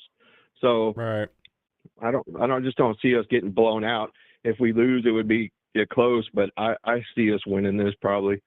And I don't feel like they've played a defense as strong as ours still, because like I think it was it Nick earlier that said our defense is going to be probably the strongest they've seen, like at least line wise for sure. Or I think him or Joel. Joel was talking about Miami's pass I think rush. it might have, I bet it was Joel. Yeah. But I think we can get to the quarterback pretty quick and, maybe not leave our man. God, they can't just let him get the ball to those two receivers, Noel and Higgins. That'd be a bad day, man. I don't know what to say. Again, is it our coach? Is it the players? I think it's both, but like play like a zone, man, and just let whoever's up front get up there. I don't know. I think it's both, but I mean, even when you factor everything in, if you're saying you're feeling maybe like a shootout, in that scenario, Miami versus this Iowa State team, like you got to take Miami in that scenario, right? Correct. We've had to have seen better offenses than they have. I mean, I still feel like Syracuse is a better offense than Iowa State. I feel like Louisville was probably the same. Because can I be honest with you? When I did my preview video, I tried to talk myself out of predicting a win. Just because, I predicted all wins throughout the season for the first time. I've never done that before. Ended up being wrong on two of them, the Georgia Tech and Syracuse. And then, given the history, like I said, I know that really doesn't matter necessarily, but we should have won. We should have won. Yeah. We were the better team. We just didn't do what we were supposed to at the end. And in the end, that's an L. That doesn't mean you're not the better team. It just means that day you played the worst game. I mean, every day is a different day. You could line them up. You could line Georgia up. What if Georgia had played Georgia Tech at home? Georgia Tech might have won. What if the referees didn't help? I'm just trying to decide if I'm crazy or not for thinking that Miami wins this game. No, and I'll make this quick too. I just want to call out mostly, dude, and I don't know if it's like actually our fans or I know it's some of our media types. Dude, if they don't stop dogging on this fucking team, bro, like on Miami, like that's not going to help our recruiting and stuff. So it's okay to criticize, but just stop dogging the team. Like, oh, we have to. Emory's going to be trash. What? Emory beat. Let's be honest. Was Clemson a better team than we faced this year, and Emory beat them? Wait, what was your question? Sorry. Do you feel like Emory beat a better team than Cam Ward did this year? Do you think Emory beating Clemson was a better win than any team Cam Ward beat this year? I'm not saying he's a better quarterback. I'm just saying he faced a harder team and won the game. I mean, I guess probably you'd probably have to argue talent-wise, I guess, right? At least. Well, versus Clemson's defense was harder than any defense we faced this year, correct? Maybe. Yeah, I have to look at the stats, but maybe, yeah.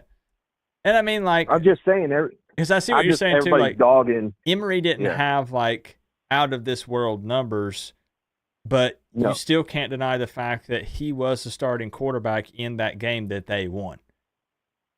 Yeah. So he didn't do something so bad that it cost Miami the game.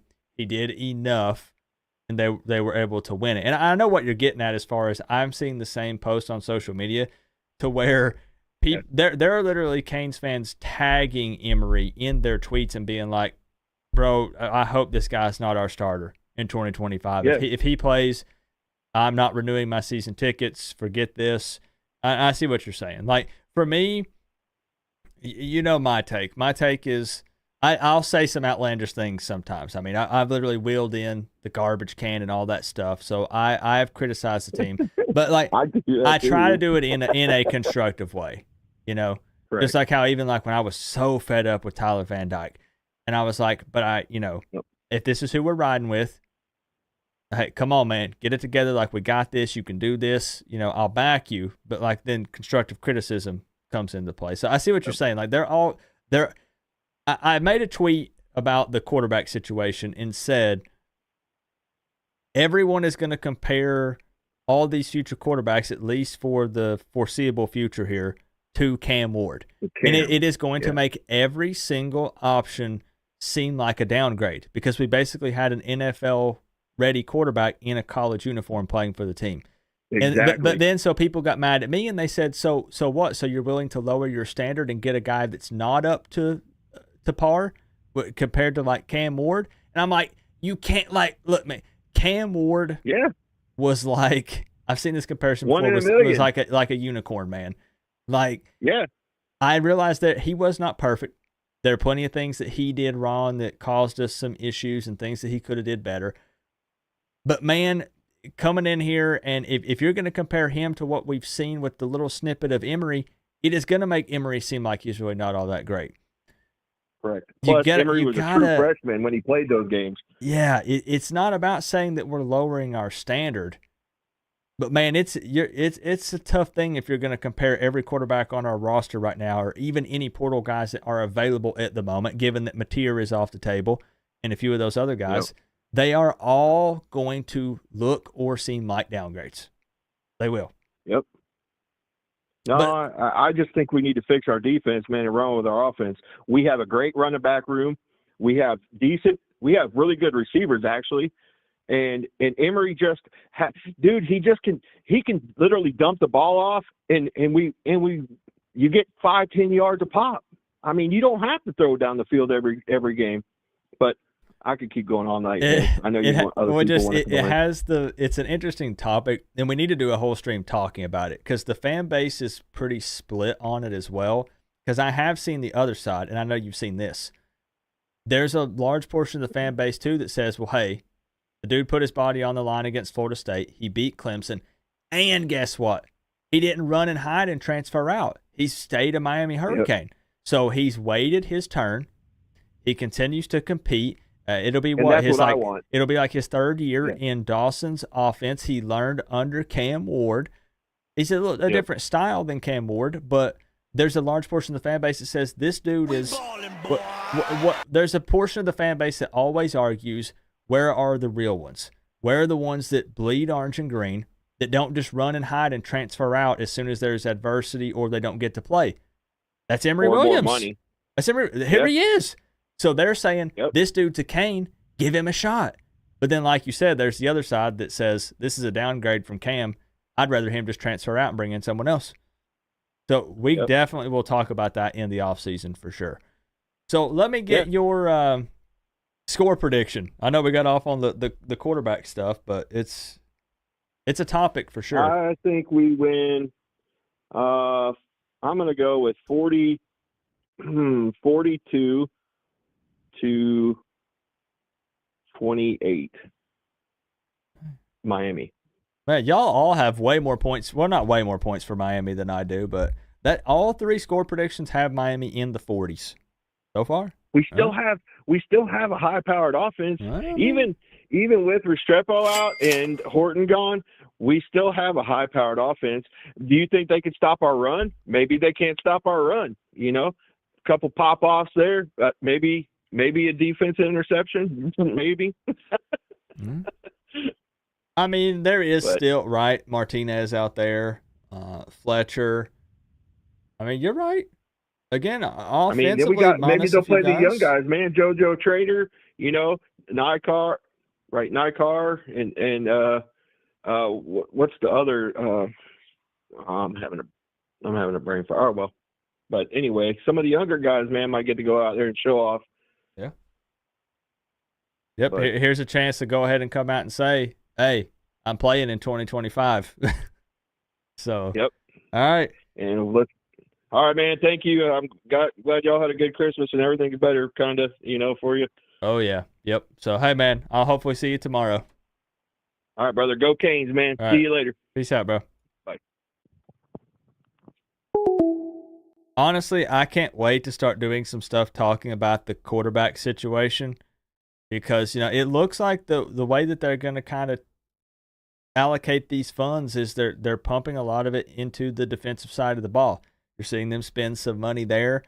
There's really not any big-time QBs at the moment left in the portal. It'd be more guys that are like 2+ years that come in and compete, not a day one hired mercenary that starts. So it's going to be interesting. Melissa with the 26 months with a hot take. She says, Pop-Tarts are better cold than out of the toaster. See y'all in Orlando.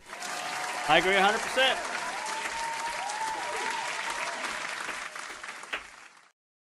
I agree 100%, Melissa. I do not put my Pop-Tarts in the toaster.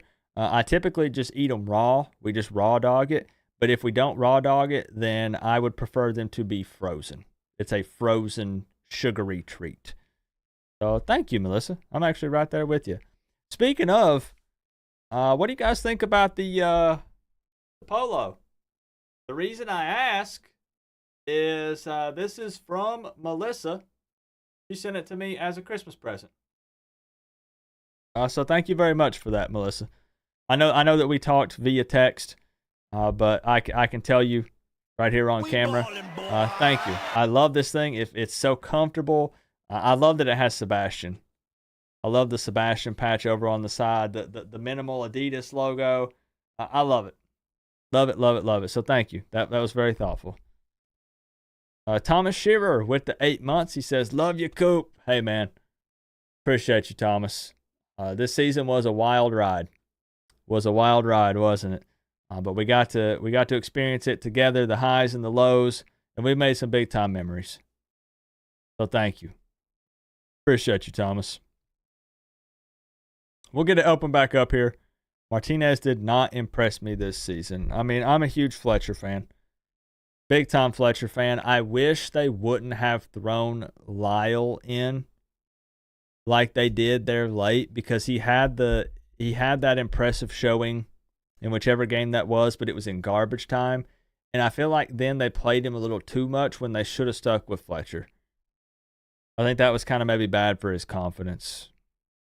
You like the frozen ones too? Oh, yeah, and no matter what, it's just interesting, Ryan, because so many people say you never blame Cam. He had that fumble. He had the games where he threw multiple boneheaded picks. He did, but still, if you want to compare the two, defense performed far worse than anyone did on the offensive side of the ball. So you want a little bit of both. And it's like we said, we had like a 9 out of 10 offense and a 2 out of 10 defense. And it just made it so tough. So tough. Vincent Kane says Emory is the future. I am all for bringing in competition. I've talked about this. I said that I don't actually think that I want, this could change because the portal situation's always changing. At the moment, given the portal quarterbacks that are in there, if they bring in a portal QB, I personally want it to be a guy that has multiple years of eligibility. Because if it's a one and done, then he's a guaranteed starter. $1 million+, that guy is starting. He's given the keys to the offense. Given who's in there right now, I don't want that. I would want it to be a guy with multiple years of eligibility, and you have a true open competition this spring between Emory. Let's say the transfer, right? The transfer, Emory, Judd, and Nickel. Have an actual, real open competition. Whoa there, easy there, Matthew. Bills to the Super Bowl, Greg Rousseau, a Hurricanes legend. Is he having a good year? Hey, hold on, man, bro. Hold up. Let me take care of it.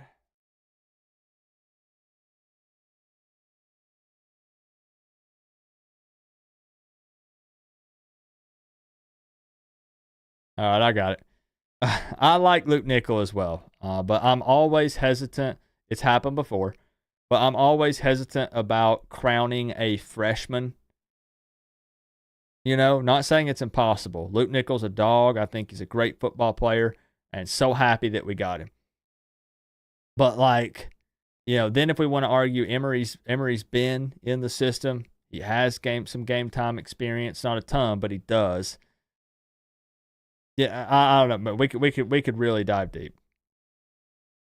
Coop, hypothetically, would you take Carson Beck if he can get healthy?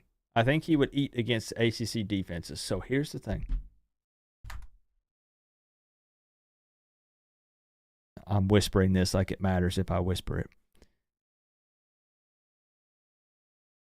I know y'all have seen the Carson Beck rumors, right?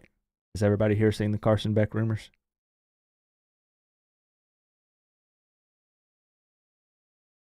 I am not just saying this. I'm not a rumor guy. I'm not an insider guy. I don't play that. You guys know that. There is a reason why that rumor is popping up.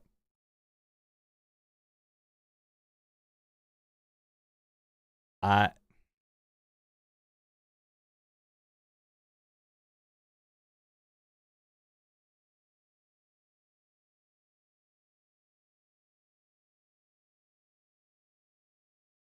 not just saying this. I have the text messages. I have all the stuff. And if Chris Gaffney was here, he could back me up.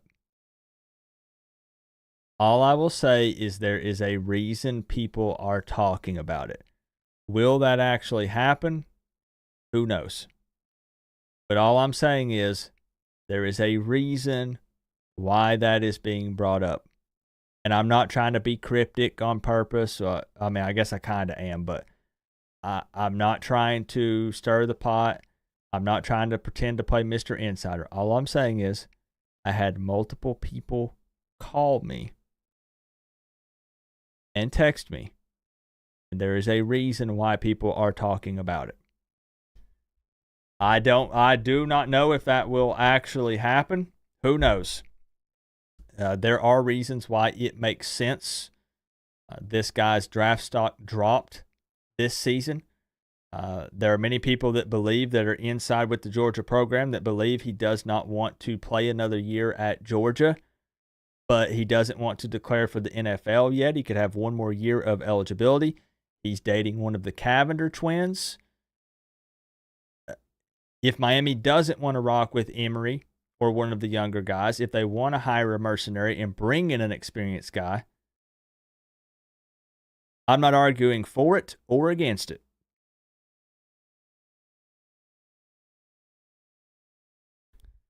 I think the argument with the Cavender twin is that I don't know if she might still stay there. So, like, even if she's not playing, because I don't know what her eligibility is. Melissa can probably fill us in better. I don't know. She might still live there, though, I guess. I don't know if she's still going to stay in the South Florida area or if she's going to pack up and be gone. I don't know. But I can confirm this. The only thing that I can confirm, I'm allowed to say this, is that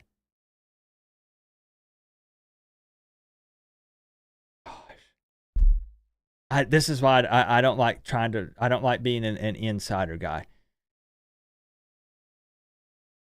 Basically, a couple people picked up the phone that I talked to, and they called me, and they said, "What do you think of Carson Beck?" And I said, "What do you mean?" And this was 2 weeks ago.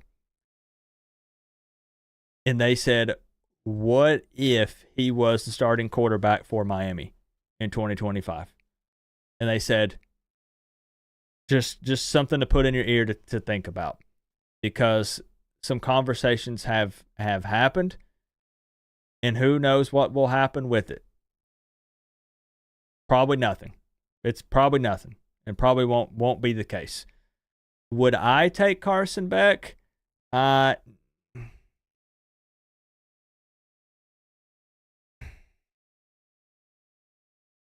still think that I like to bring in a guy that's not a guaranteed starter and just handing him the keys to the offense. I think I would rather have an open competition, and if you bring in a guy, like I said, a guy that has multiple years of eligibility, and you see who wins it. But all I'm saying is Again, there's a reason why that rumor is floating around. Sometimes these things get brought up and just somebody posts something on Twitter and then people run with it. There is a reason why people are talking about Beck. There is more to that situation, and it's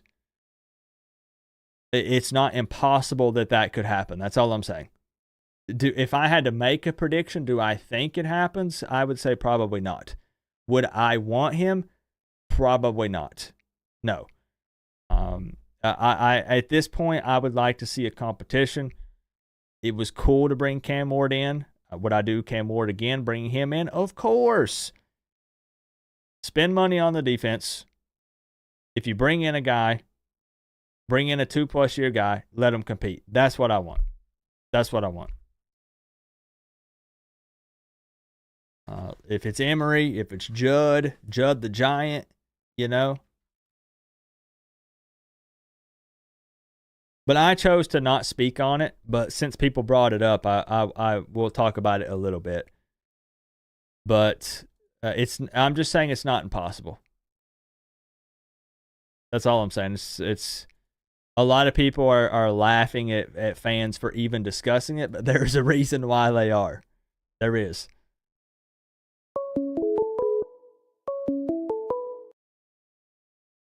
Yo, Melissa, what's up? What up, Coop? I must have dialed right as you opened the line. 'Cause I went through very quickly. I flipped the switch and your name popped up instantly as soon as I did. Damn. Only my second try of calling tonight. Nice. Are you at work or are you off?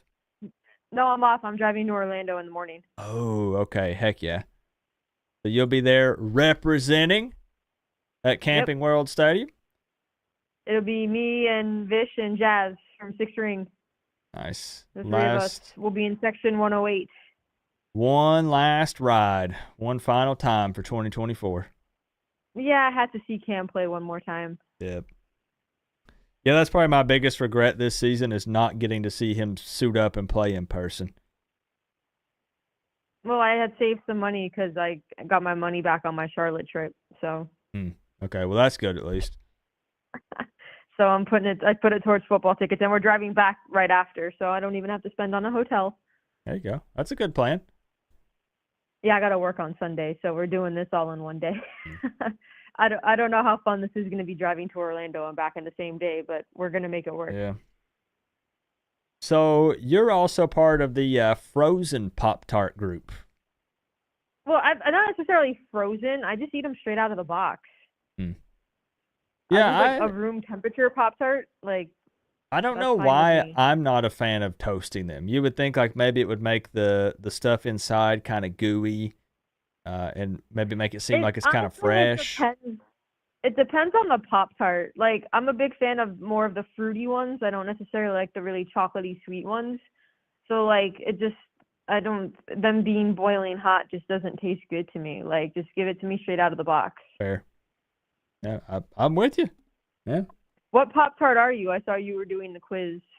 I am brown sugar cinnamon. Would you actually eat that? I don't know. I don't think I've ever had it.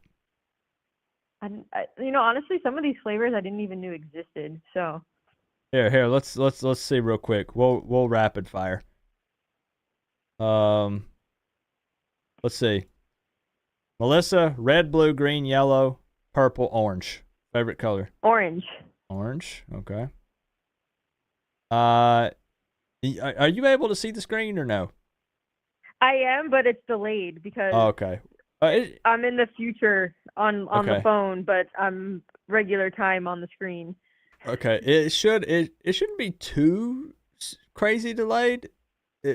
Basically, it wants you to pick an image here. I don't know if it means pick your favorite. It just says pick an image. I'll go with the bottom right. The fire? Yeah. Okay, the fire. Favorite meal? Breakfast, lunch, dinner, dessert? Dinner. Give me some Chick-fil-A all day. Okay. Let's see. Now, I'm going to pick for you this. What describes Melissa? Careful. Be nice, Coop. Let's see. And active, funny and sweet, relaxed, sarcastic.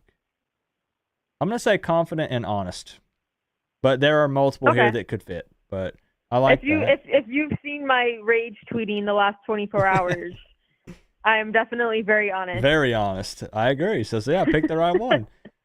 Which career would you choose? Because it could be different than what you do now. Doctor, Well, I am a firefighter. nurse practitioner, Yep. so I'm thinking doctor is You would do probably doctor? the closest to Okay. that. Yeah. Almost done here. 2 more. Favorite pet? Dog, cat, fish, parrot, lizard, rabbit. Oh, dog for sure. Dog person. Okay. And final question. Favorite dessert? S'mores, blueberry cake, cherry pie, chocolate fudge cake, cinnamon buns, or cookies and cream milkshake. Cookies and cream milkshake. I knew it. All right. What it? Brown sugar cinnamon again. Yo, wait, can we just fill out random ones to see if something different will come up? Okay. Just pick a bunch of stuff that nobody's picked yet and see if it actually comes with a different one. We have all been brown sugar cinnamon Pop-Tarts. So hold up. That's a why minute. I think it's fixed. Blue. It's on the take. This. Okay. Dessert. All right. Motivated and active. A mechanic. A parrot person. And This is so weird. and cherry pie. All right. S'mores. Yeah, it can be different. No, it can be different. Mm. We are just all brown sugar cinnamon Pop-Tarts. I wanted it to get strawberry frosted because those are my favorite. Well, nope. You are brown sugar cinnamon. That's too bad. Lies. Now, like I said, I don't know if that means that's your favorite one to eat or if you were a Pop-Tart, that's the Pop-Tart you would be. I'm going to go with that. So. Well, my last name is Brown. Yeah, see, it's a great quiz. So it might work. yeah. So just some quick football talk here, and then I'll get the score prediction. Am I right to be concerned but still giving Miami a close win? What do you think? I'm nervous about every single Miami football game that has happened this year. I was at my Friendsgiving watching the Syracuse game, and I did not eat but a bite of food because I was so nervous. And then I was just like so sad after. So like by the time I got home at like midnight, I was starving because then my body fighting realized I hadn't eaten like 9 hours. Yeah. So this one, given once again beating a dead horse here, but given Miami's defense plus history when it comes to bowl games. Probably a little scared of this one too then, right? I mean, honestly, it's a meaningless bowl. So, I mean, I'm going because I want to see Cam and I want to support the team. But, like, if we lose, the worst thing that's going to happen is we're going to get trolled on Twitter. We're going to get trolled. We've been getting trolled anyway because we didn't make the college football playoff by 2 teams in the state that one had 2 wins and one had, 7 wins in the season. So, like... It's fine. Hopefully we win just to get that 11th win, but it means absolutely nothing. You know what? I need to adopt your mindset because I said that I don't want to lose this because we're going to get trolled and they're going to say y'all lost in the Pop-Tarts Bowl. But you know what? They won't let us brag if we win it because they'll say it was just the Pop-Tarts Bowl. Listen, worse things have happened in the last 48 hours for me to be concerned with whether or not we're going to win a meaningless bowl game. I would still like to win it. Winning 11 games would be cool. It'd be nice for Cam to go out on a win. The greatest coach in Miami basketball history retired yesterday afternoon.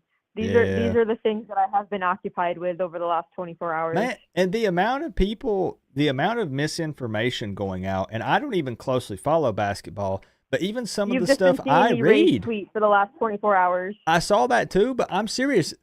The places are taking every little thing he said, and they're just taking little pieces of it and trying to make these viral articles out of Coach L stepping down. And it's just kind of crazy. Yeah, like the media disrespect, honestly, like obviously, the media hates Miami, but to disrespect a guy who's dedicated almost 50 years of his life to college coaching it's so disrespectful, and I'm doing everything I can to not get banned from Twitter. but it's taking it. I've taken all of my restraint. Right, and to not everybody just tell took. people to like F off. And then I promise we'll go back to football, but I actually even wanted to talk with you about this at some point. It kind of upsets me when he made the NIL statement about Miami making that run, and then him saying that, what was it, like 8 players came to him and they were like, we're gonna hit the portal and transfer out. And then people started making it about saying, well, he's made money off of the players' backs and it's not fair. Yeah. But I understand where he's coming from because the game has changed. It's so different for him. But not only that, but they quoted one sentence from the entire press conference, and he literally expanded on it. Yeah. Because he's an old school coach. He's been coaching for 40-something years. Yeah. The way he likes to coach is, you bring in these players, they're raw, he coaches them up. And it's like Isaiah Wong, who went from really raw freshman to ACC Player of the Year as a senior. And that's what he likes to do. And in the age of NIL, and Vish actually said this on because they did a pod yesterday. I was at work, so I couldn't go on it. But the way Coach got players out of the portal this previous offseason was very different from how he likes to coach and how he likes to handle his teams, because it seemed like he was trying too hard. So he got all of these last year seniors to come in, and it's not gelling, whereas he usually likes to have the younger players and coach them up. But because of the disaster that was last season, he was trying to make up for it, and it didn't work. Mm-hmm. And I think after that Final Four run, and he said it, I think all those players wanting to leave and wanting money, I think it just took the fun and the joy out of it for him. And you could tell that last season and this season. If you go back to his final press conference from 2 games ago, after a loss, and he was talking about whatever, you could just tell he was tired. He was answering things passive aggressively. He was done. He knew he was retiring right after he walked off the floor on our last game. And it's really sad because I was there and I watched it, and I didn't know that was going to be the last time I would see Coach L on the bench. He's a coaching legend, and anybody who wants to disrespect him then needs to go find another team to root for, because they definitely shouldn't be a part of the University of Miami. Yeah, and I honestly can respect him being willing to come forward and even say it, and being willing to step down and stuff. As weird as that might sound, just because he's not trying to spin it make any kind of excuses or anything like that. He just openly says, "Hey, here's why I'm stepping down." He's a very honest and open guy, and he expects loyalty.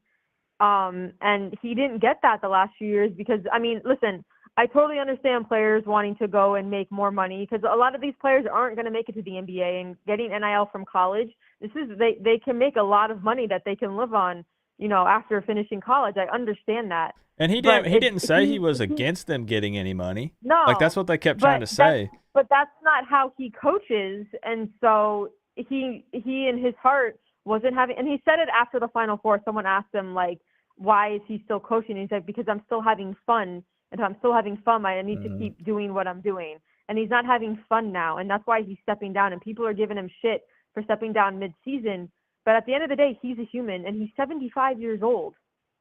He's done more for this program than any coach probably will ever do. If anyone followed this program for 20-plus years like I have, people remember names like Perry Clark and Frank Case, and how they basically tore this program down to the basement. He came in and revived the program. Four Sweet 16s, 2 Elite Eights, a Final Four, 2 regular season ACC conference championships, and an ACC tournament championship. And a school that's predominantly known for football. If people want to hate on him, then go root for Duke.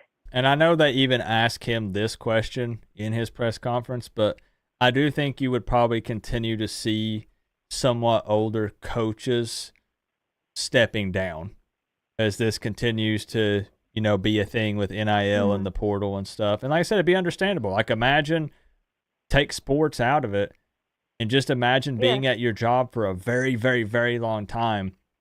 And then, I don't know, I'm bad at analogies. A new person comes in and they change all the processes, all the rules, everything. You might be like, you know what, I'm done.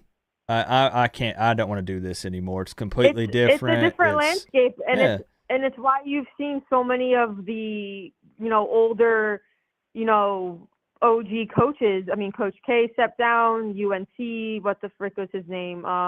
Roy Williams. Oh yeah. Roy, whatever his name is. Tony Bennett from Virginia. Now Coach L. I think NIL was a big reason they changing the college landscape on why our women's coach stepped down before the season. I mean, we have Coach Phillips, he's doing great, but these older coaches, that's not how they teach, and how, you know, they're not just growing players, they're growing young men, and you could tell he wasn't having fun. So I mean, I'm sad to see him go, but I'm really happy for him. Yep. He was such a nice dude. You know, when we were at that lunch, and he took time to take pictures with everybody, talk to everybody. How excited I was. Yep.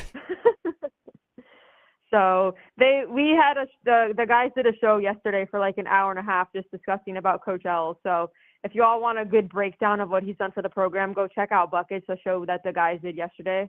And you'll get the real information, because you're not going to find it on social media. Yep. And even from the media, because even some of the articles that they're posting, there's a bunch of shit.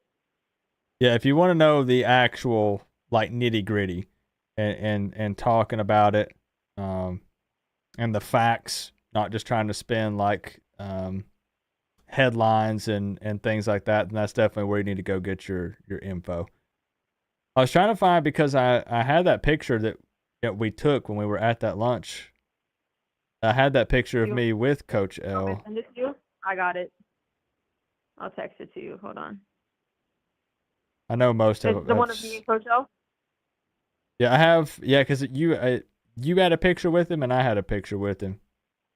I don't have the picture of you and him. I probably took it from your phone. Oh, look, there's the one of you in the Pokemon card. There it is. Coop and Coach L. I didn't realize he was that tall until I met him in person. Well, he played basketball. He played at Providence. Oh, okay. Yeah, I don't know a ton about him, so I just know he was. I just know he was super nice. He played at Providence. He was an assistant at Virginia. I don't remember all of his assistant coaching stops, but I know he was the head coach at Bowling Green. He took a George Mason team in 2006 to the Final Four. He was there till 2011 when he came to Miami. And the funny thing is, with the Miami job, we didn't contact him. He contacted Miami and said, "Hey, I want this job." He said it in this press conference, like when he got hired as an ACC coach, it felt like he had died and gone to heaven, because he'd always wanted to coach in the conference. So, anyways, my bad. I know we could sit here and keep going about basketball, but definitely check them out. Like Melissa said, I'll see if I can get it pulled up. I'll link it in here so people can check it out, because that's definitely a hot topic at the moment. You're good. I know you're passionate about the b-ball. Yeah, I did a quick show with Dono when they first announced it, but that was before I saw all the hate on Twitter. So you're catching me like at a moment where I haven't been able to vent it yet. So my apologies. Also, I can't believe you didn't show that picture of you in the Pokemon cards. Oh, did you send that too? I did. Yeah, I still have all those. Oh, yep, there it is. Yep. At Melissa's house, stole some of her Pokemon cards. Yep. So, Melissa, I'm going to kick us over to the score prediction, Cam, because I need to know who you got winning this game that you're going to be at tomorrow. Well, this season I broke my away game curse, because we did come back and win at Cal. Mm-hmm. So there are a few good things that happened this season. I don't think this game's going to be as high scoring as people are predicting, because I don't think Cam's going to play the whole game. And I also think we're going to run the ball a lot more, because we're missing a few receivers. Mm-hmm. That's a solid take. But I'll take Miami in a close one, and I'll say 30 to 24. 30 to 24 Miami. 30-24. Okay. I like that. Let's lock it in here. That's something that I mentioned right out of the gate at the beginning of the stream, was I wonder how much Cam Ward is going to play in this game. So that could make sense, too, to kind of lean on that run a little bit. And 30 to 24, I like it. To wear the U on the side of your helmet. Oh, I guess there was some Also broke the bye week curse. Who Melissa was, and if Hoodie Girl was the same person. It is confirmed. Yes, this is Hoodie Girl, a.k.a. Melissa, not the other way around. Not Melissa, a.k.a. Hoodie Girl. Hoodie Girl, a.k.a. Melissa, a.k.a. the South Florida chauffeur, a.k.a. my assistant, Yeah, the co-OC, the secretary, the chauffeur. Yep. Yeah, I recently tweeted the tweet of you wearing my hoodie, and then the tweet from the video from when you first discovered me as Hoodie Girl, like back to back, and I was like, oh, look at this. This is like a year and a half apart. Yep. All right, creator. so Melissa, enjoy the game tomorrow. Hopefully we're celebrating, 11-2 would be pretty cool. And hopefully it'll be a good day. Hopefully. I hope it doesn't rain. Yeah, it was a pretty low chance, less than 20%, so it should be all right. Looked like gorgeous weather. We get spoiled with the Hard Rock roof, so hopefully it doesn't rain. But all right, Coop, I took up way too much of your time. You're good. Hey, look, I kept telling people I've not had an actual Miami stream in like 2 weeks, 3 weeks. So there was a lot of catching up and, just hanging out in this one. And 10 minutes of basketball talk. My bad. That's fine. You're good. All right, Coop, have a good night. Enjoy the game tomorrow. All right, we'll talk to you soon. Peace. All right, see you.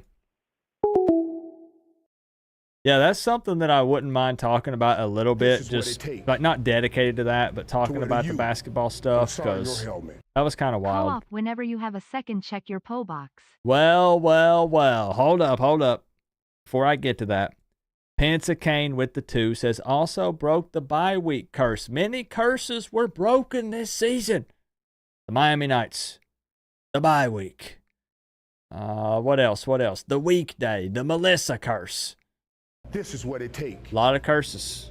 To wear the U. So that's a positive. On the side of your helmet. That's a positive. Coop. Eric! What's up, Eric? Appreciate the 5, my man. Thank you for the love. How you been? I know you said you didn't get what you wanted for Christmas, which was a national championship for the Miami Hurricanes, but hopefully you got something other than coal at least. Appreciate you, Eric. I saw that. My cousins, when we were at the get-together for Christmas, were very upset about losing that receiver with Tennessee. I don't know his stats. I think he might be a younger guy. Is that right? I think he might be. I don't know for sure. But they were very upset about some of the portal departures with Tennessee. And you know how they were hyping up Nico? You know how all the talk has been Nico this, Nico that. Like, Nico is the future. When I was at the Christmas get-together with my family, you know what they said? They said, maybe we should just play someone other than Nico.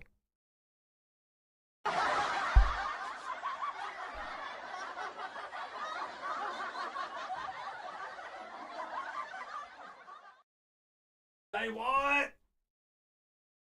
What do you mean, play someone other than Nico? Bahama SC. Thank you very much for the 305 straight to the PayPal. And I was actually waiting for you to make an appearance because I wanted to show, if it was okay with you, what you sent me. Multiple people had sent me Christmas presents and stuff, and we'll open the phone line right back up. They had sent me multiple things to my P.O. box, and I very, very much appreciate that. The thought, man, I got to tell you something. Someone could send me a Post-it note with nothing on it. They just sent me a Post-it note to my P.O. box, and I'd be like, wow, thank you for doing that, because you took the time to send me something. You took time out of your day. I crossed your mind, and you sent me something. Bahama SC sent me this to my P.O. box, and I believe this is actually from the Bahamas. And I think it's like, does this guy like paint these, or it's like his artwork or something? This was really freaking cool. So I did receive it, and because that's even kind of how this looks. It's like a painting. So that's really cool. So truly, thank you very, very much for that. I got multiple Christmas cards. I got one, I think, from Stephanie. I got one from Melissa. I got the shirt from Melissa. I got this from Bahama SC. Thank you. That is very, very thoughtful of you. It's a collection of artwork and recipes from the Bahamas. That's cool. So yeah, thank you for that. I wanted to make sure that I actually was able to thank you on camera. So I appreciate that very much, and thank you for the 305. My wife and I were talking about, we have a spot over here, probably in my room, where we're gonna hang it up. I got some wall space for it. We'll get it up there. Thank you for that, my friend. That's a very cool gift. Where's your address? It's in the description. I have a P.O. box that I keep plugged in down there. Did you tell the people what I wrapped your gift in? In a bag, a plastic bag. I can be specific and say where if we want. So let's get it open back up. It's good to see you, Eric, stopping in, Bahama. I appreciate y'all, and thank you, Pensa. We'll get one or two more, and then we'll call it a day. Well, it's game day tomorrow, man. It's game day. Got some prep work to do.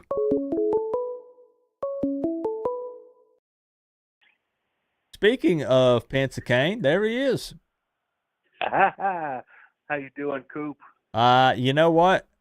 Probably the best I've been doing this whole year, if I'm being real. There's not as to not being granted we're not in the playoffs, but it is so much less stress when you don't have the pain. Yes. The stress level goes down. Yes. So yes, I wanted to. Yeah, I'm glad you got that that's done and in the rear view mirror now. So glad. Look, I'll just say this. I'll issue an apology to the viewers. If I was ever a butthead, that's why. It was the Stones getting to me. I was kind of feeling bad, so maybe I was a butthead a time or two. But I don't apologize to the some of the opposing team's fans that I said mean stuff to, though. Y'all deserved it. Yeah, that's your job. You got to do that. Yeah. You got to do that. I mean, kidney stone or not, you have to kind of push back. Yep. So, just wanted to bring up how I feel about the season overall. We're kind of reflecting, and I feel like and I don't play the lottery often, but there's one instance where I did win some money, but if I had one, like a scratch off or like a Powerball? No, it was the numbers. Yeah, okay. Powerball. If I was one number off, I would have won the jackpot, and that's how I feel this year. We did win, but we were just one off from winning the jackpot. Yep. I mean, we went from in Cristobal's first year 5 and 7 to 7 and 6, and now potentially 11 wins. You can't say we're not heading in the right direction. I think I know a lot of people are going to disagree. They're going to be bitter and sour and upset no matter what. So that's okay. But I think the program's going in the right direction. But yeah, I mean it's like so close. But we just got to keep on trucking. Boy, and I'm going to do a whole video on this, so I'm not going to dive deep right now. If people thought that there was a lot of pressure this year, imagine what it's going to be next year. Right. Just because, again, I know it's all about, how you win and lose. I know next year's schedule on paper right now looks far more difficult than what it was this season. But you with the way college football is now, period, with Miami fans are tired of waiting, with it being year 4, you can't afford to really go backwards. So it would be disastrous to start. Right. If you go 5 wins, 7 wins, let's say they win this bowl game and get 11, you can't win like 8 in 2025. Yeah, I agree. Yeah, that would definitely be a big step back. But I don't know.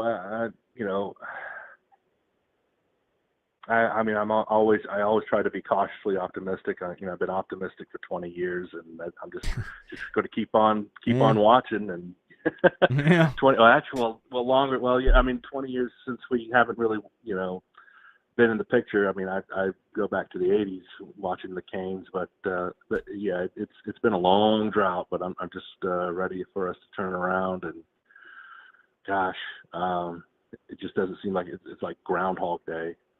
Yeah. Every day. I did want to ask you. I know this is just rumor. I know I'm really not going to put a lot of stock because I know it's just a lot of stuff that it may or may not happen. But hypothetically, why would if Beck's from Georgia, right? Mm-hmm. He's why would now if his stock went down, wouldn't staying in Georgia be his best bet for recouping, regaining that status? I mean, isn't Georgia better poised than we? I mean, just trying to be real. Correct. Right. I have heard they are ready to move on. Oh, he's he's fired. It's kind of a, hey, we anticipating you going to the NFL. You got injured. Now you might want to play again, but we kind of are ready to start the next chapter here. So in other words, here's your hat. Must you be going so soon? Yeah. And look, I hope, and be honest with me, it's okay. I hope that I'm not coming across as like obnoxious or annoying by like hinting at some stuff with that, but it's because truly, listen, I'm saying this to everybody here. There are a lot of people that I do connect with doing this. So like I have people, I talk to several big name boosters and stuff with Miami. I've got their direct phone number. They call me sometimes, they'll text me stuff. I don't talk about most of those things because once you start doing that, they're not going to tell you this stuff anymore. I'll do some hypotheticals and maybe I'll throw in a couple little things here and there. But there's also the fact that I don't enjoy playing insider. Just because, just like somebody can say, hey, this is a lock. Man, like, they've talked to this guy, like we're signing this dude. These things fall through all the time, and then I look like a big idiot if I come on here and I say, hey, Miami landed this guy, it's going to happen. I just don't like to do that. I don't enjoy playing insider. But when I tell you, like, a couple people picked up the phone and said, hey, Coop, I want to talk to you about Carson Beck for a minute. I'm telling you that happened about 2 weeks ago. And I was like, are we being for real here? And they're like, I'm just saying there's some conversations have happened. And I even said, if I were to make a prediction, I would say it doesn't happen. I don't think that, but I'm just saying that there's no. A lot of people were no just reason. completely. Sorry, go ahead. I was just going to say a lot of people were just completely discrediting anyone bringing it up. And I'm like, no, there are reasons why they are bringing it up. But who knows what will actually happen, though. And if it doesn't mean like there weren't gears in motion for it to happen. I mean, it's not like it wasn't, unfounded. I mean, what you said makes sense that, it's not so much that he's looking to flee. It's that they're handing him his papers out the door to move on is what it sounds like. And look, I mean, Cam could have went to the NFL, decided to come to Miami, and he's looking like what? Like what are most people saying? A top 3 or top 5 pick, probably? Could have sat out the bowl game. Yeah. So, like, when you look at that, it's like, well, I'll go, sling the rock around in Dawson's offense and try to boost my stock back up again. There are a lot of reasons why it would make sense. Not talking about if I would want it or not want it to happen. I'm just saying I see how it makes sense in a way. But I don't want to be. I hate when people do the cryptic thing, and then you do it. Sources, and then what happens is, because I've been doing this for a little while. It's very easy when you're doing this to be just cryptic enough to make it to where when anything happens in any scenario plays out, you can say, that's what I was talking about. That's what I meant. And that just, I'm just going to be honest, that's a pet peeve of mine. It annoys the heck out of me. So it's why I don't really come across as doing that. Yeah, that's why I really don't want to speak on it and wasn't even going to bring it up. I don't blame people for bringing it up. But since I saw other people, like Dono did a video and other people, I was like, I can at least speak on it. And I don't have to pretend like what are you talking about? I've never heard this. Yeah, that's fair. So and I have to apologize. I've been out of the loop because of the holidays and everything. But is X playing in the bowl game or no? I don't think so. No. I never got like official word from anybody. But as far as I know, he's not participated in any of the extra activities, and that pretty much says it. They went to where is it in Orlando, like Universal or whatever. Like he didn't go to any of that. He's not been with the team for any of the stuff. So I don't believe so. No. Over the past 10 years, I really hate. We've had some good play. I would say over the past 10 years, one or two players, diamonds in the rough, that I really wish could have had a ring, had something. Given the number of the talent that we've seen in the NFL in the distant past, and then I see some of the players we've had, and X is definitely one of them. I hate that he's not. He should have. There's a couple others. They're not coming to me right now, but he should. I'm hoping he just has a one hell of a career in the NFL. Oh yeah, but like as Canes fans, do y'all blame Restrepo for opting out and not playing? I don't personally. No, I would not. I would not blame Ward. No, I wouldn't either. Ward. I wouldn't blame just the way it's the stupidity of what college football is coming to. I don't like the changes, but I'm an old guy, so right. And it is what it is.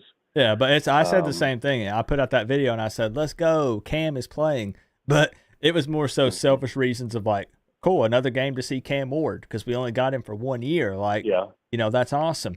But the reality is, I don't blame anyone for opting out. I know it's, like I said, it's annoying, but like I don't blame them. Like if I were in their shoes, a lot of people I feel like just aren't capable of doing that.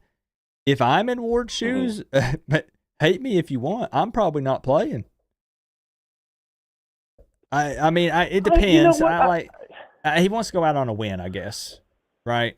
That, and I think, I think the smarter players would play, or at least one viewpoint is that if they play, they show that they do have the work ethic, they have the mentality, and they're not all about themselves. And in this day and age, that may seem kind of I don't know, corny or whatever, but it's just I think NFL scouts might even actually look at that.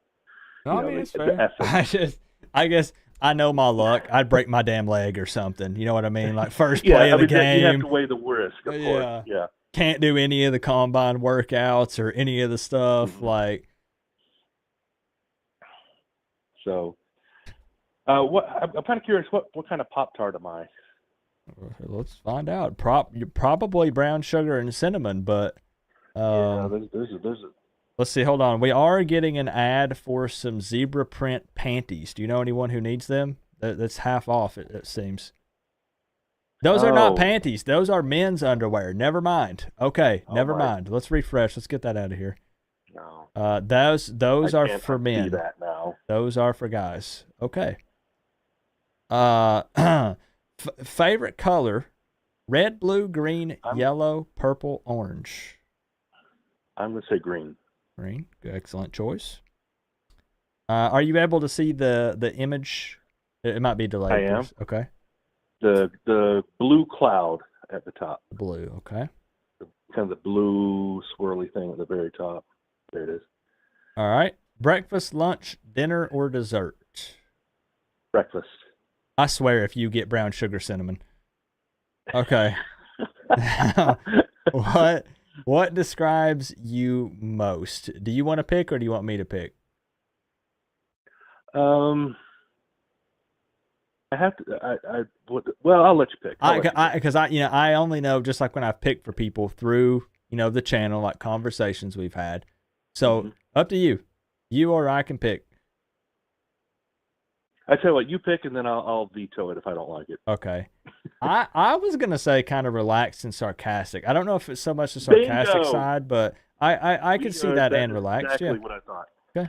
I do know y'all pretty well. See, yeah. You do. I'm very impressed. Yes. Okay. Relaxed and sarcastic is what I was gonna have. Doctor, firefighter, musician, artist, mechanic, or designer. I'm gonna say mechanic. Mechanic. Are you a dog person? Cat, fish? Dog. Dog. Easy. Okay. Nobody's a lizard person? Come on, man. No geckos or chameleons? All right. And the final question. Dessert. S'mores, blueberry cake, cherry pie, chocolate fudge, cinnamon buns, or cookies and cream milkshake? Cinnamon buns, and that's probably going to get me the brown sugar and cinnamon. But I bet it is. All right, let's lock it in. Let's see. No! Blueberry! Hey, what do you know? We have What our do you know? first blueberry Pop-Tart. Now, let's see. It actually gives a description, so let's see what it says about you, about Pensacane. You find friends easily and tend to be able to trust them easily, too. You are a highlight to those around you and provide direction to them. You know what they need for success and will not accept anything less. Apparently, that's the mindset of a blueberry Pop-Tart. I guess if blueberry Pop-Tarts Okay. could think, Yes, exactly. probably, I trust people. Maybe that's why I'm always losing my wallet. That's definitely it. Yep. Yeah. All right. So Pensacane, now that we know you are a blueberry Pop-Tart, would you like to give your score prediction for this game? I would actually. I'm going to do what I did last time. I'm going to give you a trivia question, Okay. and whoever answers the question first will be able to put in their score prediction. Okay. I like it. So, And guys, this is. let me prep them real quick. Go ahead. He is going to ask a question. Well, I mean, I'm just repeating what you just said, but just in case. And whoever answers it first and gets it right, I will take your score prediction from the chat, so you don't even have to call in, and you are officially entered to win $250 if you get your score prediction right. So get ready for the question. You ain't going to think about how many people are in here. You're not going to have probably time to Google it. So you're going to have to, we'll see who knows it. Here we go. 76. All right. Okay.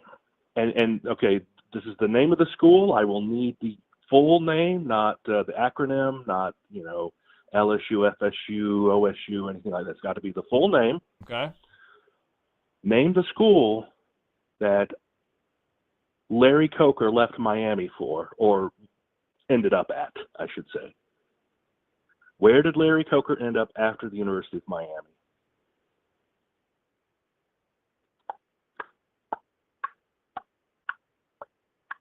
Oh, they're Googling it.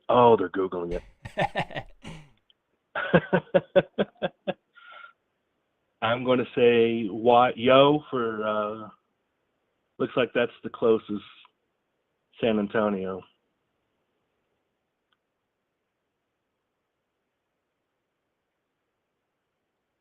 I'll let you decide who gets it right as far as if you're worried about.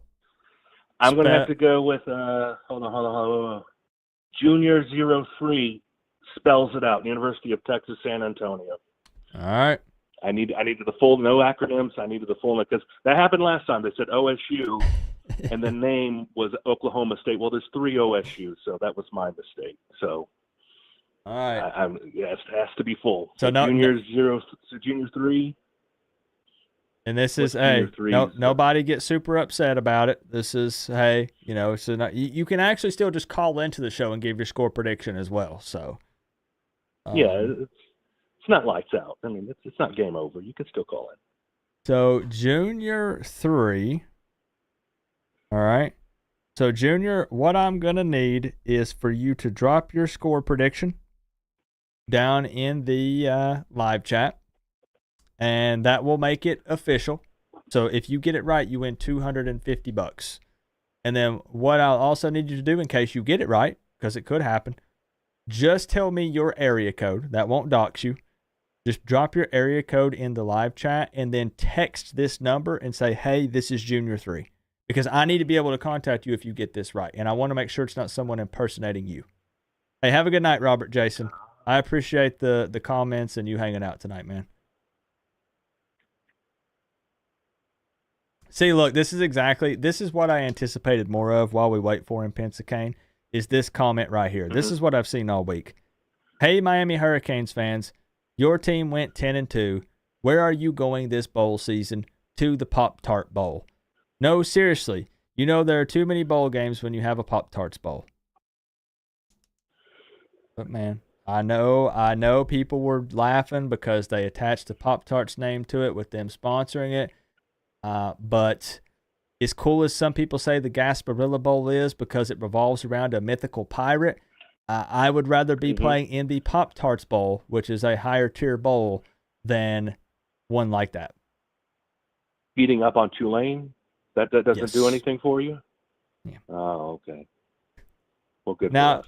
Rocky, I missed what your comment was. I know some people were saying prayers up to Rocky. My apologies, man.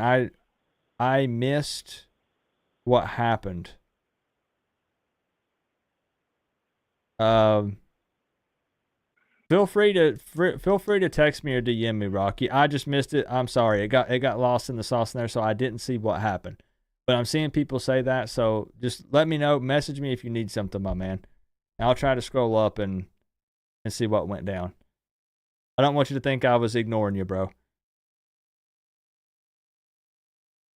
They're gonna clown regardless. Yeah, and I don't know. Maybe they weren't making a joke. I don't know. I even made jokes, right? I made a Pop-Tart skit poking fun at Pop-Tarts and stuff. I didn't understand Pennsylvania. It was mostly Florida fans that are just like, man, what a dumb bowl game to go to and all this. And I'm like, but y'all played in a lesser bowl. Like, if you were to be in the conference that could even get in the Pop-Tarts bowl, you wouldn't have met the requirements to be in it. So if it's that bad, what does that mean if you couldn't even be invited to it? Right? Or am I crazy? I mean, timeouts are sponsored by Cheez-It. I mean, Yeah. it's completely commercialized. I mean, I don't know what it's really kind of a sad attempt to dig at our achievement. Like, I get it. Yeah, I do. It's just, again, like you said, the name attached to it doesn't really. Any company can pony up some money and be like, we're the sponsor of this bowl game. Like, it could be anything. There was the Bad Boy Mowers Bowl. There's there was a credit union bowl out, San Diego Credit Union. I mean, it's a corporate sponsorship. It's too corporate anyway. But I mean, that's nothing. Pretty sure we had no control over that. But I'm sure isn't it just typical? Miami gets blamed for the name of the corporate sponsor of the bowl we're going to. Yeah. That's a new one. So, Junior, do you have a score prediction? Junior, I need basically just a score for Miami and a score for Iowa State. And I will write it down, make sure we got you locked in. That's courtesy of Pennsylvania, basically giving up his score prediction spot for you since you got the question right. Yeah, expanded. Pop-Tarts is one of the top bowls outside of the playoffs. That's right. Yeah. You got something to say, Kyle? All right, we'll take one or two more, and then we'll wrap this bad boy up. I'm not going to lie, man. Right. I was just excited to hang out with y'all. If it was 5 people, 500 people, it didn't matter. This is the last game, for real this time, the last game, and it was my first stream back talking Miami, so I was pumped. All right, Coach. Well, I've had my fun and had my spiel time on here, but I appreciate you. And hey, thank you, man, and we'll keep an eye out for Junior score prediction and stuff. So sounds good. And then you're going to be on tomorrow. Oh yeah. Sure. Oh, yeah, I'm going to have that siren lubed up and ready to go. Okay. Sounds good. All right, appreciate you, Pencil. All right, bye. All right, peace. So, Junior, I just need you to drop your score prediction and area code in the live chat. We got to get it in tonight. So just drop score prediction, drop area code, and then text me that number and say, hey, this is Junior. Coach L was a treasure from the boogie down. They don't recall the Len Hamilton years. Get off his back. Last year, I said very early QB1 this year would come from Portal. You did the same look about Beck. More to it, but maybe due diligence. That's fair. That's fair. Tucci, thank you very much for the 10, right? No slander for me when it comes to Coach L. I'm not a huge follower on the basketball side. Obviously, I want all Miami sports to succeed, but I do know that I have shook that man's hand and got to speak with him face to face, and he was such a nice guy. Such a nice guy, and I know that he did do big things for the Miami basketball program. So the fact that he is acknowledging that he needs and wants to step down, I respect that. And no slander for me, no hate for me. You know? And you're right, though. You did call that with the quarterback. You did. Thank you, Tucci. All right, let me get like one or two more in here. Have you all? We could maybe do that. It's about to be the off season. That literally after tomorrow, right? It's actually about to be here. Guys, we wait all year for Miami football, and Miami football ends tomorrow. This is it. This is it. All right, Kyle, what are you mad about? Okay. So, you want to know what the biggest cope is, bro? Is when I see certain FSU fans, not all of them, and Florida fans, and it's two different things. So I saw an FSU fan on Twitter sit there after they go 2-10, talking about us being in the Pop-Tart Bowl. Do you think it was like an undercover Joel Davis account or like a burner account that he has? No, Joel's too nice for that. Okay. Yeah, we like Joel. We like Joel and Nick. And then you have the Gator fans that sit there and the biggest what do you call that? I don't know, retroactive, feel good, whatever, saying that we would beat y'all now because we have DJ, and he's so great. See, the reason why that one irks me is just because almost the entire time I've been a Canes fan, we have been called off-season champions. Exactly. So, like I understand being excited, but they're next level, like puffing their chest out. And lock in, conference championship, national championship, and then not even, like you said, can you not just acknowledge that we beat y'all?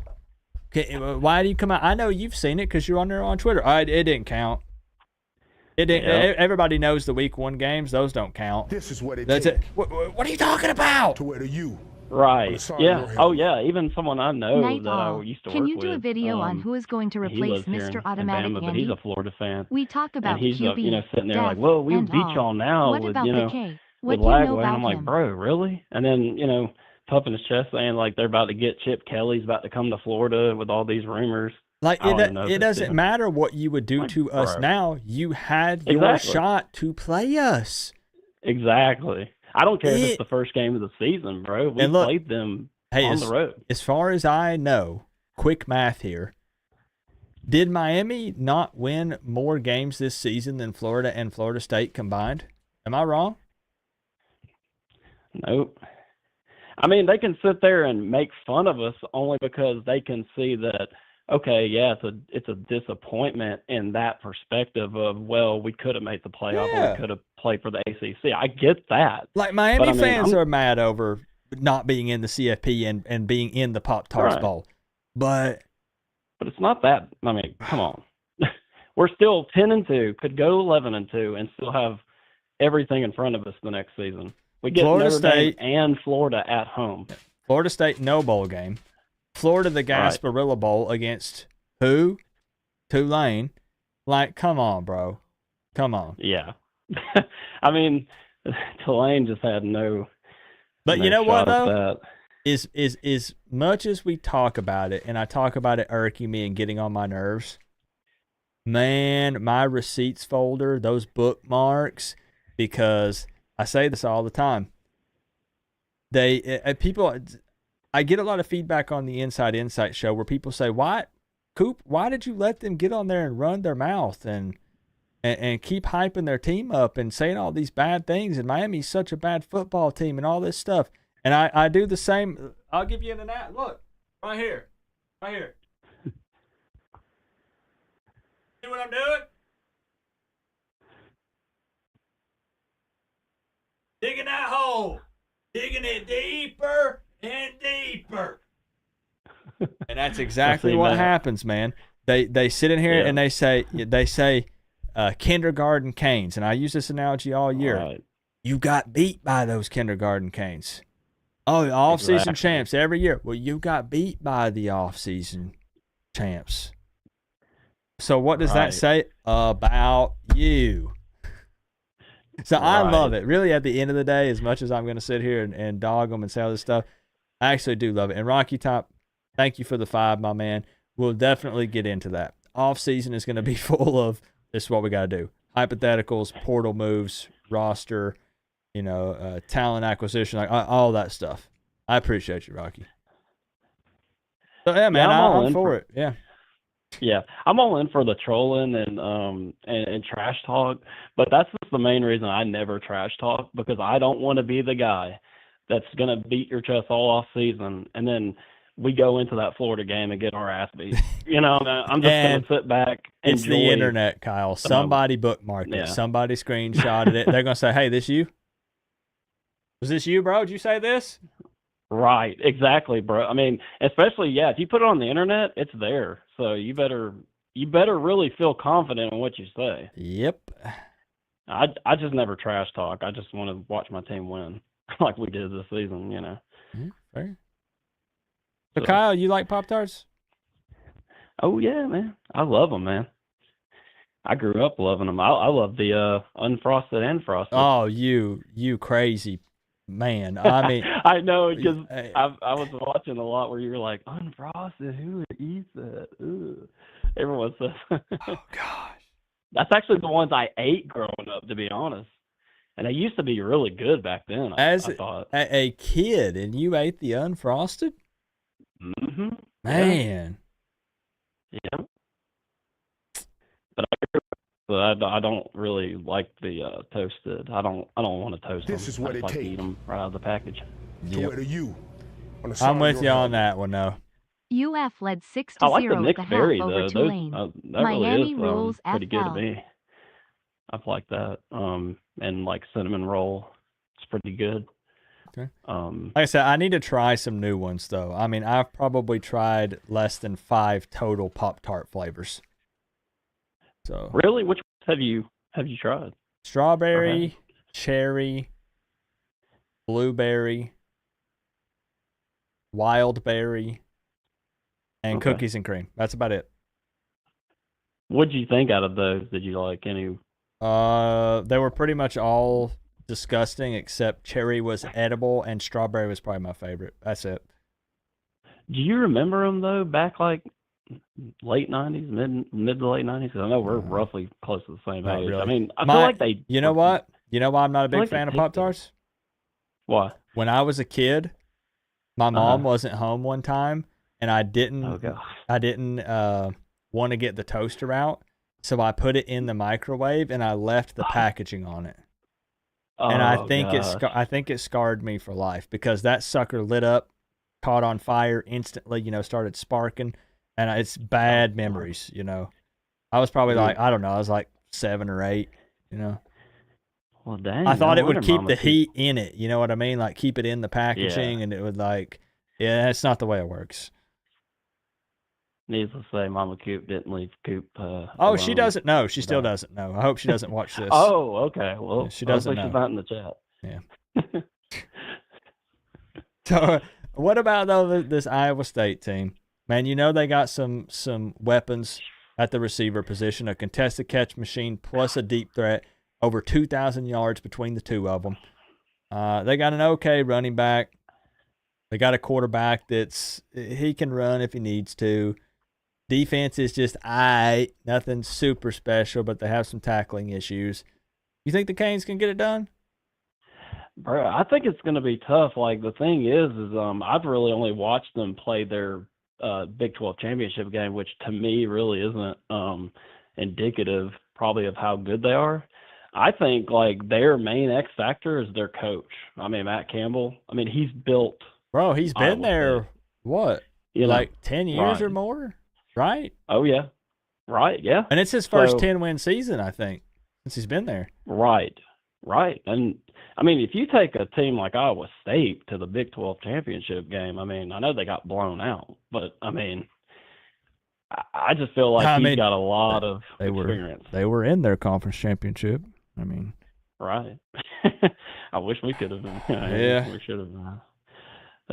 Don't get me started on the Syracuse game. But no, yeah, I mean, I think that's going to be, and their quarterback is really good. So if we can, like I said, if our defensive front can make his day a living hell, then I think we could. I think we'll have a good chance at winning. I don't think it's going to be like a blowout either way. I don't either. hope not. Yeah. I think it's going to be very close. So with that being said, we're getting close to some numbers here. Let's kick it over to the score prediction, Cam. Still $250 on the line. Nobody has won it yet this season. Final opportunity. What do you got for me? Okay. I don't know if anybody's picked this score, and I think I saw the point spread was by 4. Yeah, it's 4.5 now. It was 3.5 earlier today. Okay. I'm going with 38-34 Miami. 38-34. You're right. Nobody's got that. So. Okay, good. 38-34. Let's lock it in. I like that one. Because I also, I have 34-30? Yeah. So I have a 4-point victory for the Canes as well. Yours just a little bit higher scoring. 38-34. Right. I mean, I'm at the point, again, convincing victory would be cool, but you lose 2 of your last 3. This is a chance to go out on a positive note. 11 wins. Just win the freaking game. Win a game. Well, last thing, Coop, real quick. How long do you think Cam plays, or how do you think that goes? You just think, you know what I mean? I don't think. Man, I mean, initially, I want to say he does not play this entire game. Okay. Even if it's close, possibly. I don't know. But there's another side of me that feels like if this is in the fourth quarter, man, there's 5 minutes left and it's a tie ball game. Is Cam really the kind of guy that's going to let the coaching staff try to convince him to come out of the game? I don't know, man. I don't know. I wouldn't think so either, to be honest. Now, if Miami is winning, then yeah, definitely sitting then. But then I also don't know. Like we said, we don't know this, right? It's easy to say it now. Yeah. When Cam says he's playing, the game plan might be that he's on like some kind of limited snap count, or maybe they're going to alternate somehow. I know that I'm not saying that's what I think is going to happen, but I'm just saying you can't rule it out because it's still dangerous to play that last game. I know he wants to go out on a win, but he already came back to college for one more year, which did help him, but still. So I don't know. That's still just something to watch. Right. I've heard some people speculate Martinez might come back next year. Yeah, some people have tossed that around. I think some of that's going to depend on what this roster kind of starts to look like here after the bowl game, and also if there's any coaching movement. Now, that obviously could change a lot of guys' minds on what they want to do, and we're not going to see any of that really till after this plays out, and then we'll get a better idea. True. For sure, yeah. Well, it's all right, man. Did I cha-ching it? Did I lock it in? I think I did. We'll double up just in case. So 38-34, Kyle. Tomorrow we're gonna be celebrating a win. We're gonna have fun. I'll eat a freaking Pop-Tart after we get the win. All right. Oh, good, on stream. Yes. Right. Yes. Nice. All right, Kyle. I appreciate you, my man. I'll see you tomorrow, man. I'll see you I'll see you for the last one, man. I know, man. Already over. Can't believe it. One last time. Yep. Go Canes, y'all. All right. Appreciate you, bro. See you, man. Yep. Sorry, guys. If I seemed slightly distracted on and off, Max keeps going into my closet and grabbing notes for my videos and ripping them up right here in the floor beside me. On the side of your helmet. For Kane's dog Max. Hey, get that guy a toxic treat. fart. He's ripping up. He's ripping up all my notes. Thank you for the 2, toxic fart. It is these people hating on Coach L that get me, not you, Coop. I could go deeper in defense of Coach, but Melissa would do a much better job in that regard. Who cares about bowl names? That said, still want to win, but we all know the issues we have. And I'm assuming you're in the same boat, Tucci.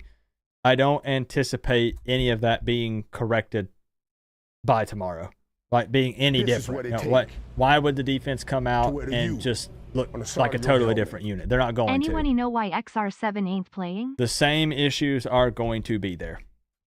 We just have to hope that Miami's offense can play well, put up plenty of points, and take care of business, and the defense do just enough to get it done. Maybe have a couple things go their way, maybe a turnover would be great.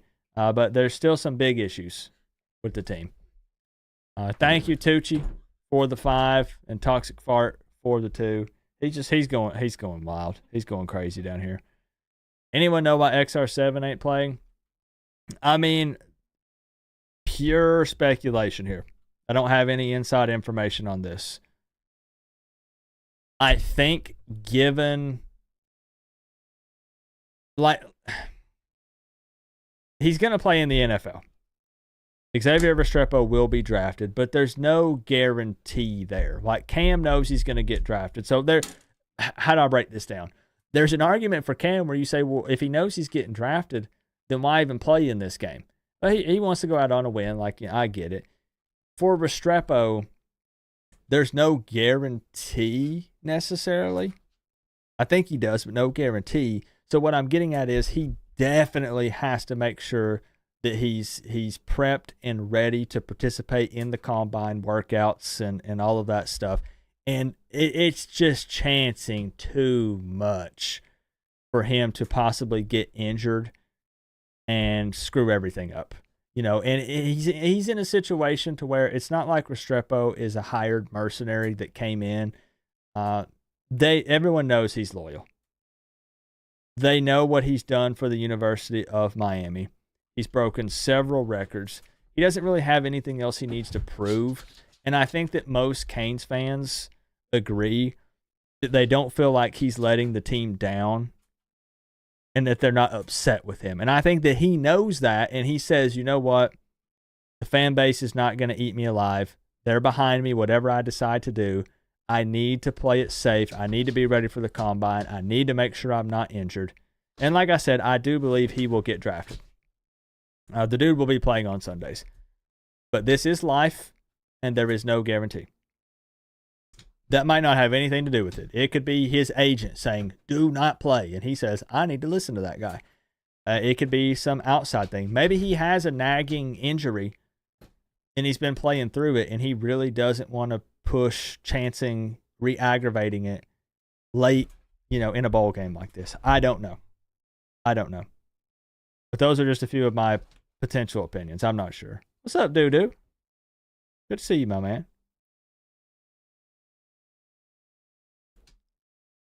Well, that's fair. No, that's a fair take if you think that he should play.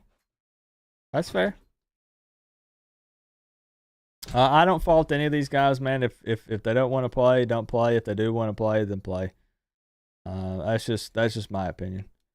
But hey, I'm gonna wrap it up. We're just a little past midnight, so we've been live about 3 hours. I didn't get in as many score predictions as I typically do, but it's first one back after my surgery, so it's been like 2 weeks, 3 weeks. So a lot of small talk. You're a time traveler. Drop it in there, yo. Drop it in there. Disney TV says 28-24. Drop it in there, bro. Cook the Monster. What's up? Cristobal gave him a bag to play so the fans don't remember how terrible of a staff they are. Now what?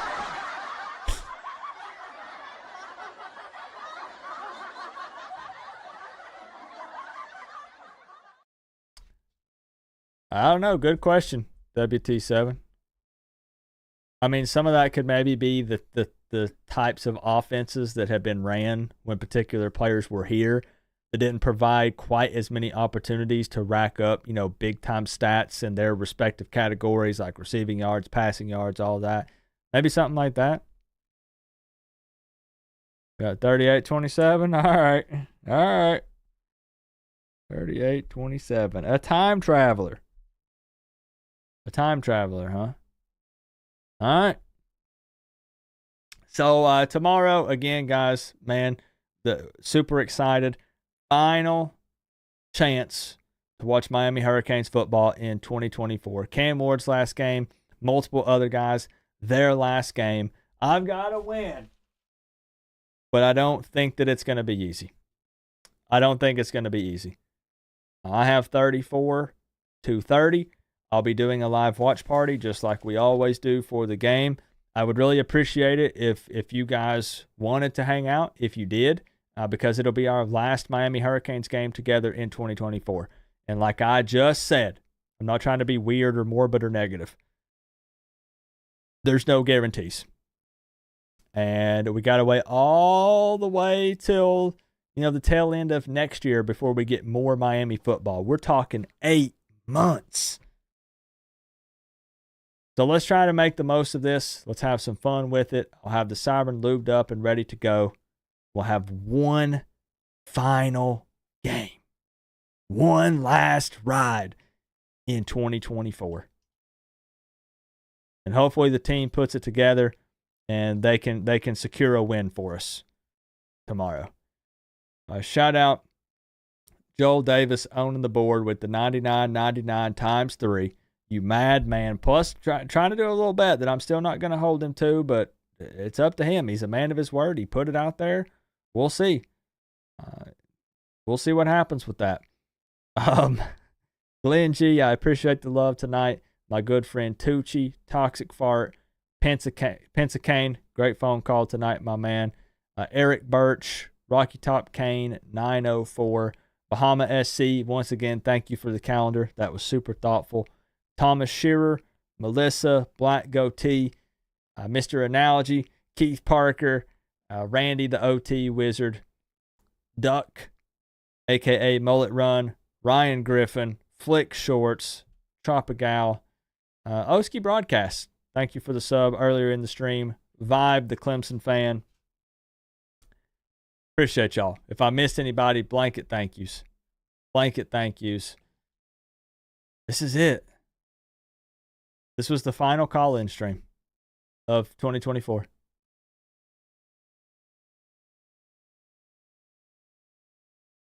It was a wild year. Man, it was. 11 wins, man. Let's make it 11. I'll see y'all tomorrow. Get some rest. Lock in.